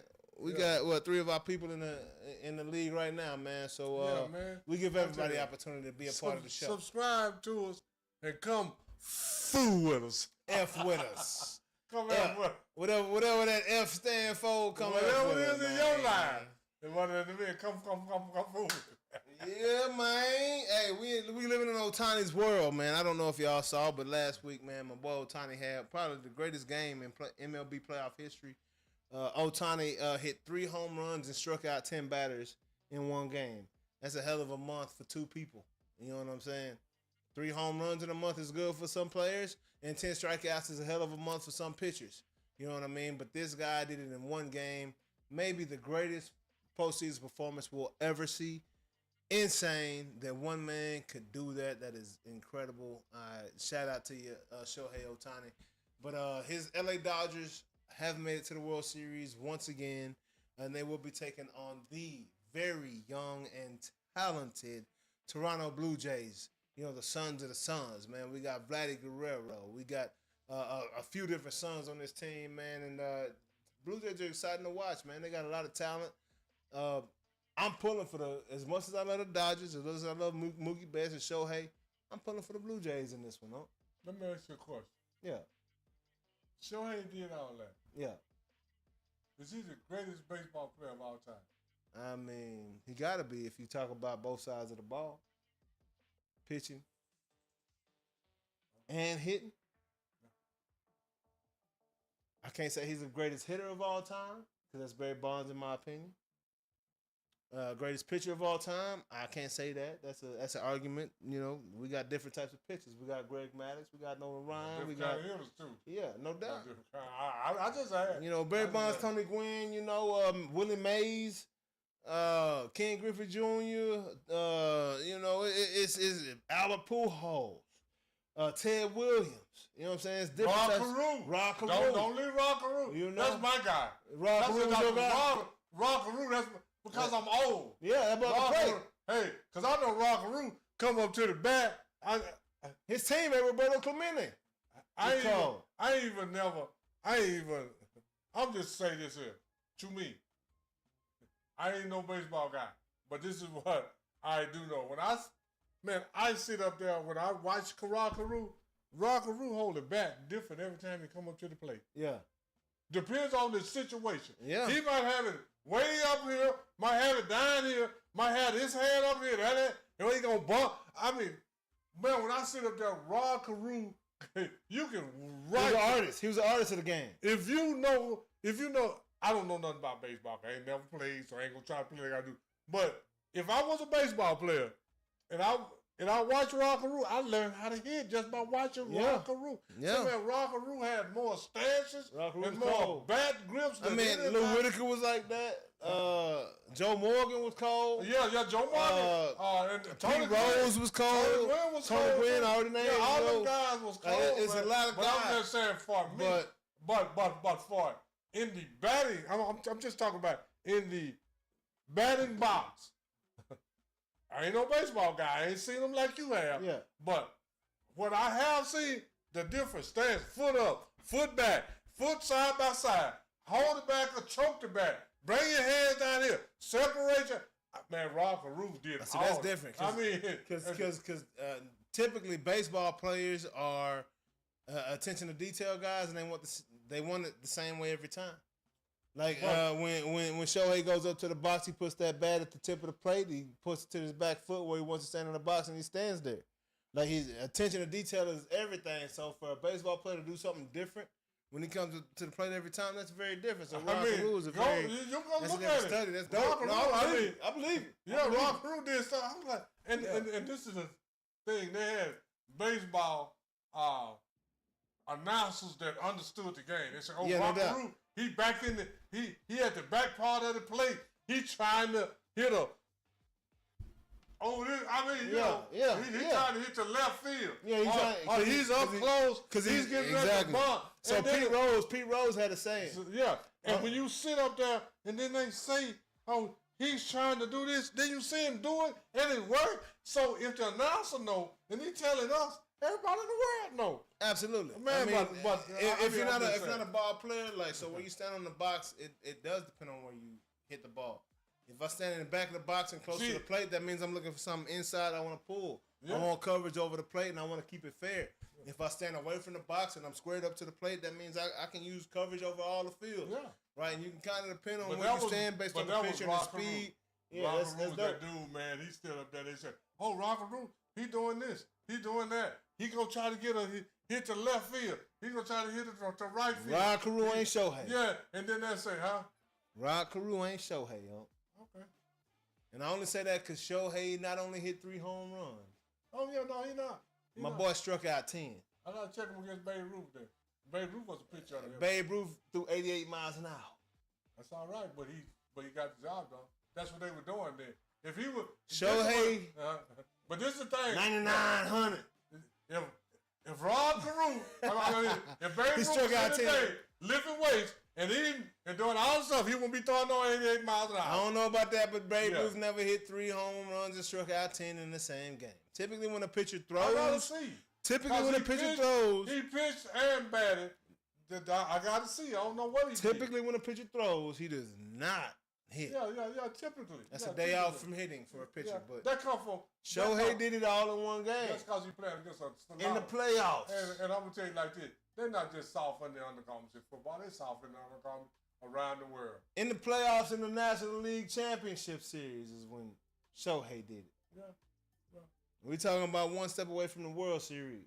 Is when Shohei did that. That might be the greatest performance I've ever seen in baseball, like straight up, by one individual on both sides affected. Shohei won that game by his damn self. Well, you can do that. Because he prevented the guys from hitting the ball, and he hit 3 bombs his damn self. Yeah. So what was the score? I don't. Great question. I don't even know. They won. Yeah. Them boys won that game. Oh, great game, Shohei. And I said this on the show too. The less teammates you have, the more effect you have on the game. They got good teammates. Everybody got good teammates. I say the less teammates you have. A basketball player have more effect on the game than a baseball player. Yeah. Baseball player have more effect on the game than a football player. But when you're pitching and you got the rock in your hand, and you striking 10 dudes out and making sure they're not hitting the ball. Yeah, absolutely. Meanwhile, you're also hitting, and when you go up, you make sure every time you hit, you getting at least 1 run.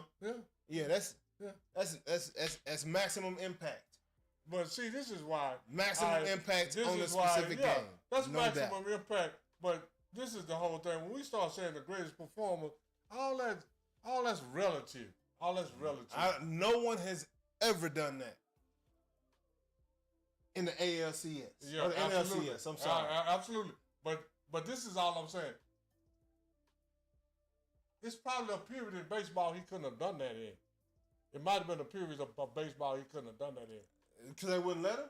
Because they wouldn't let him do it or what? Either they wouldn't let him, or the pitcher gonna hit him in the ear, or something. It was a period in baseball that Shohei couldn't have done that. See, baseball is a little different than other sports. No, all sports is the same. No, because football done got softer since the 80s. Baseball have too. No, it has. They don't hit them balls like they used to. They don't hit them from the bottom. No, they don't. They don't hit them balls. I know that. I know that. We were just talking about how Aroldis Chapman set the series straight when the Rangers won the World Series that year and they was going against the Astros in the championship series. How many people did he hit? He only had to hit one. Because the rest of them was scared. He only had to hit one. Bijan and Bagwell, you gotta hit them. You gotta hit them. Okay, you gotta hit them every time. You gotta hit them every time. He's the only one that could throw 104 miles an hour. Okay. So we call that an enforcer. Okay. So Houston. Baseball like all those sports.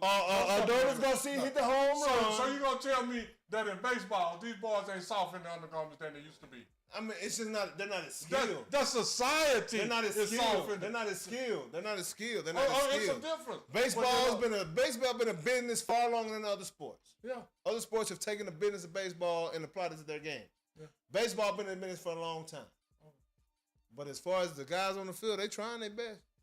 Ain't no weakness out there. They guys trying their best on these soft. Ain't no softness out there. Them boys still scrapping. Ruben Odor just knocked out my boy Fernando a few years ago. So you mean that basketball softer, football softer, tennis softer, but baseball ain't. Baseball softer too, J.A. It ain't nearly as many Americans in there. Baseball softer than it used to be. That's all I gotta say about that. Because I used to see guys, they come up to Nolan around and hit them in their damn ear. They would not get up to that damn plate. I ain't soft. What's that? I said I ain't soft, and I know baseball. No, I didn't say you were, but you ain't playing now. No, they softer now than you was, J.A. I was That's what I'm trying soft. to tell you. But it's a different game now. Yes, I mean, that's what I'm saying. But it's football it's is different. Time now. Baseball different. All sports are different. I agree. Ain't no Pete Roses running around there. Because society is different. Ain't no Pete Roses around there, but Shohei is a beast. Sports is only a microcosm of society. No doubt. Yeah. If society is soft, sports is soft, and baseball ain't excluded. And we on to Tripp's favorite part of the show, which is IMO, in my opinion. What you got for the people this week? I got a good one called Start of Basketball Season. In my opinion, basketball is the most opinionated sport of all. Yeah. Because they have opinions on who's the greatest shooter, who's the most dominant, who's the greatest player, who's the greatest rebound. But when you everything they say, well, not everything, but a lot of stuff they say in basketball, when you go see it, there's no evidence to back it up. Yeah, no doubt. So that's your opinion. They say Steph Curry is the greatest shooter. Where's the evidence at? He don't have the highest shooting percentage. Yeah. He ain't led the league. He's not the all-time three-point shooting percentage leader. He got the most.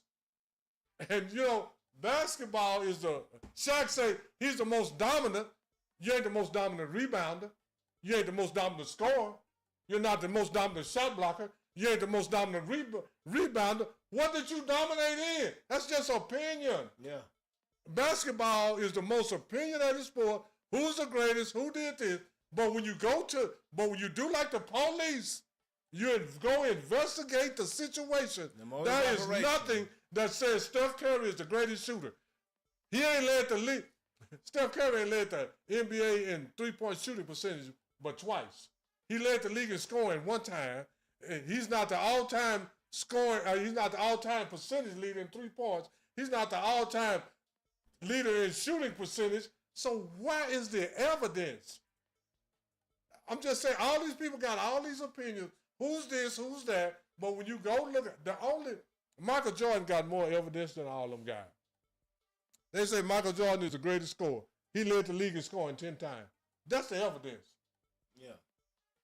I know the evidence there. Oh, yeah. When I be saying, but all these other guys supposed to be the most dominant. Dennis Rodman was supposed to be the best rebounder in the league. He averaged 15. Will Chamberlain averaged 24, and Bill Russell averaged 22. Why the hell did say? You're the best rebounder. Seemed like you would have did it the most. I had to get best game average. Something. Yeah. I mean, that's all I'm saying. Basketball is all based. What you see on the internet. This is what I want my people to know. That stays these guys' opinion. It's not no facts. Because when you go look up the facts, like the police, there is nothing to back up all these opinions in basketball. These are just opinions. It ain't no fact. Shaq ain't the most dominant rebounder. He ain't the most dominant scorer. He ain't the most dominant in winning. So what are you most dominant in? You ain't the most dominant shot blocker, so what you most dominant in? Talking. Steph Curry don't have the highest shooting percentage. You go look at how many game winners that Steph Curry hit in the playoffs. 0. 0 game winners in the playoffs. So what's it? I mean, if you ain't doing it in the biggest moments and when they count, what you talking about? What we talking about? That's all I'm saying. Basketball, to me, all these guys got all these opinions, who the greatest. I hear Gilbert talking about how he could shoot, he could score. He shot 42% for his career. What's so great about that, Jan? I don't know. I'm just saying. I'm just quoting the fact. And Shaq, if you don't like it because you got swept off 6 times, it's too late to do something about it. Live with it, because that's a fact. You called me a fanboy, but you didn't call me a lie. You got swept 6 times. You went to the playoffs 15 times. You got swept almost half of the times you're in the playoffs. Yeah. What the hell we talking about? You so dominant. Man. Bill Russell went to the playoffs 11 times. See, this what people don't know. He went to the playoffs. He played 13 years. He went to the playoffs 12 times. He won 11 championships. That 1 year that he didn't win, his second year, he was hurt. Yeah. He didn't even play in the NBA championship. Yeah. So you can't count that against him. So he 11-1 in the NBA championship. Not 11-2. He 11-1 in the NBA. So all you guys talking about you the most. How you more dominant at 11? Shaq averaged 10.6 rebounds. How you more dominant than a guy averaged 24? Man. That's all I said. They say KD is the greatest scorer the NBA ever seen. 1 year Bill Russell averaged 50. He averaged over 40. Bill Russell averaged 50 points? I mean not Bill Russell. Chamberlain? Will Chamberlain averaged 50. He averaged over 40 5 times. Nobody in the NBA has ever averaged 40. So what we do? How you the greatest scorer when you ain't about? Even know? This guy averaged over 45 times. You ain't averaged over 40, 0. You led the league 1 time. His first 5 years in the league, he led the league 7 times. Michael led 10 times. But they was playing against plumbers and firemen. Plumbers and firemen. So when did plumbers and firemen go to college 4 years? Most of the time, you might say they playing against doctors and lawyers and senators, because that's what these guys was, because they were college graduates. But this is the thing, they were 6'5" and 6'6". Yeah. There wasn't no 6'1" and 6'2", like they try to lie. Yeah. Because, we looked that up about the height per decade. And the highest decade was the 60s, wasn't it? No, the tallest decade was the 80s. 80s? The highest scoring decade was the 60s. The 60s, yeah. But they can shoot now, they can dribble, they can do it, but you can't outscore me. So I don't know what they're talking about. All that's just opinion that they better now than they was then, because there ain't no fact that you can find to say that. Man, And that's just my opinion. and that's Unc's opinion. Straight up. And in my opinion, I ain't got many words for this one. But Larsa Pippen, sit your ass down. Sit your ass down. Way down. Way down. Hey, dog. Hey, you doing too much, dog. You just going after the GOAT kids around here is what it sounds like. First you marry Scotty. Scotty! Michael, give it to Scotty. Scotty woman for all the years. You're like, all right, Scotty. You too old. Let me revert back to young Larsa mindset. Go after young MJ. Michael Jeffrey Jordan's son. Now you engaged, quote unquote, to Jordan's son. Come on now, dog. You thought that was gonna really go down like that? Michael Jordan, nah. We ain't having that. MJ hit him on the hip. Text message. He didn't even have to call him. Just text, son, stop. Stop the bullshit. Lawson, out of there. Next thing we know, MJ son on the train tracks with a young bopper getting pulled over, drunk as hell, don't nobody care about it. Now Lawson, the word that came out.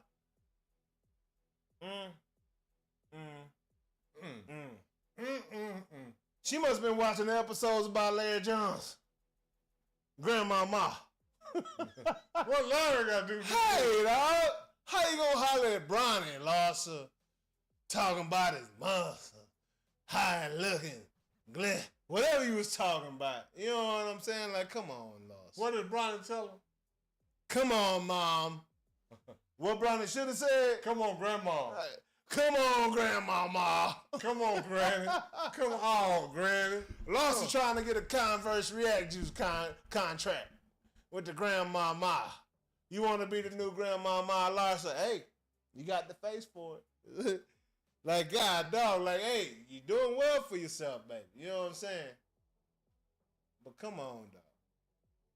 Scotty don't want to be in the news about this. I don't know if y'all got kids or whatever, but it's not a good look you hollering at Bronny, man. Like, come on, dog. I'm going to tell you like this. She's trying to flip the game. She's trying to go with Anna Nicole Smith, like, backwards, though. Reverse, you know what I'm saying? You know, the female to the male. You know, if I was LeBron, Hey, that's I say, okay. She want to talk to you, Bronny?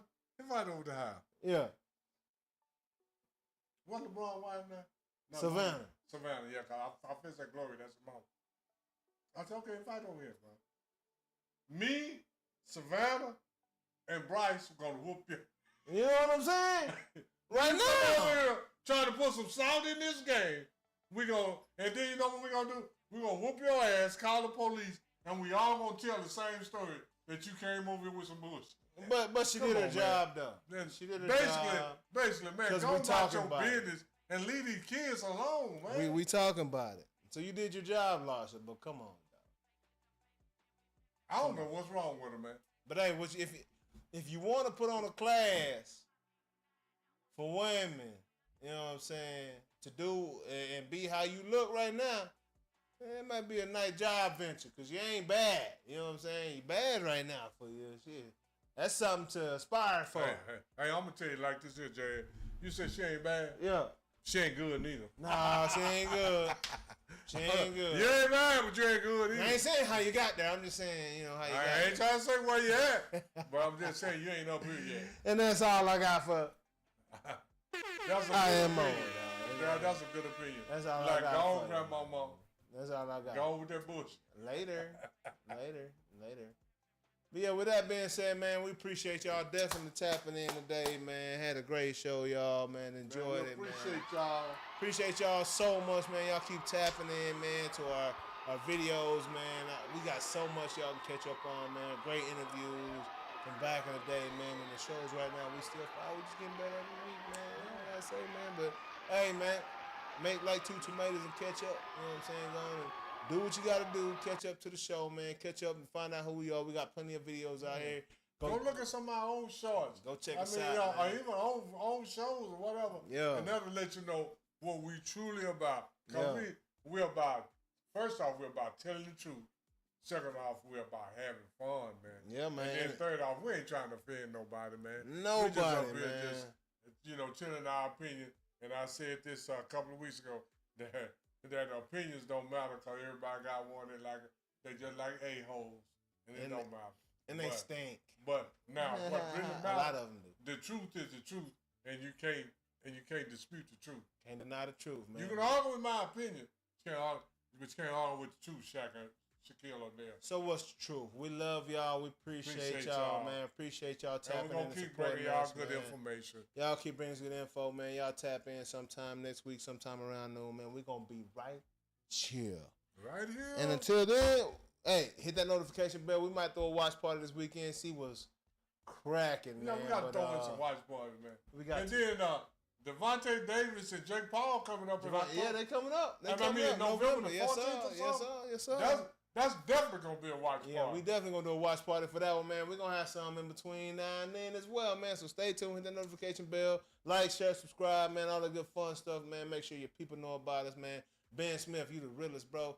Appreciate you. Trip to Ghost, Ryan, all our Good rigs, morning, man. all our Appreciate y'all main tapping people. in. Appreciate the We love, love y'all. y'all. We in. We out of here, man. Peace. Like, share, subscribe. Noonish. Noonish. There it is. Noonish. Noonish. Noonish. Noonish. Noonish. Wednesday. Noonish. Noonish. Wednesday. Noonish. Noonish. J.A. he was major league, playing around with them bats. Kia OG, making plays on the track. Sports and technology, we mix it in with facts. Catch him every Wednesday to like double tap. Lot of interviews with ballers and them winners. Yeah, Jay on Notre Dame, all winner.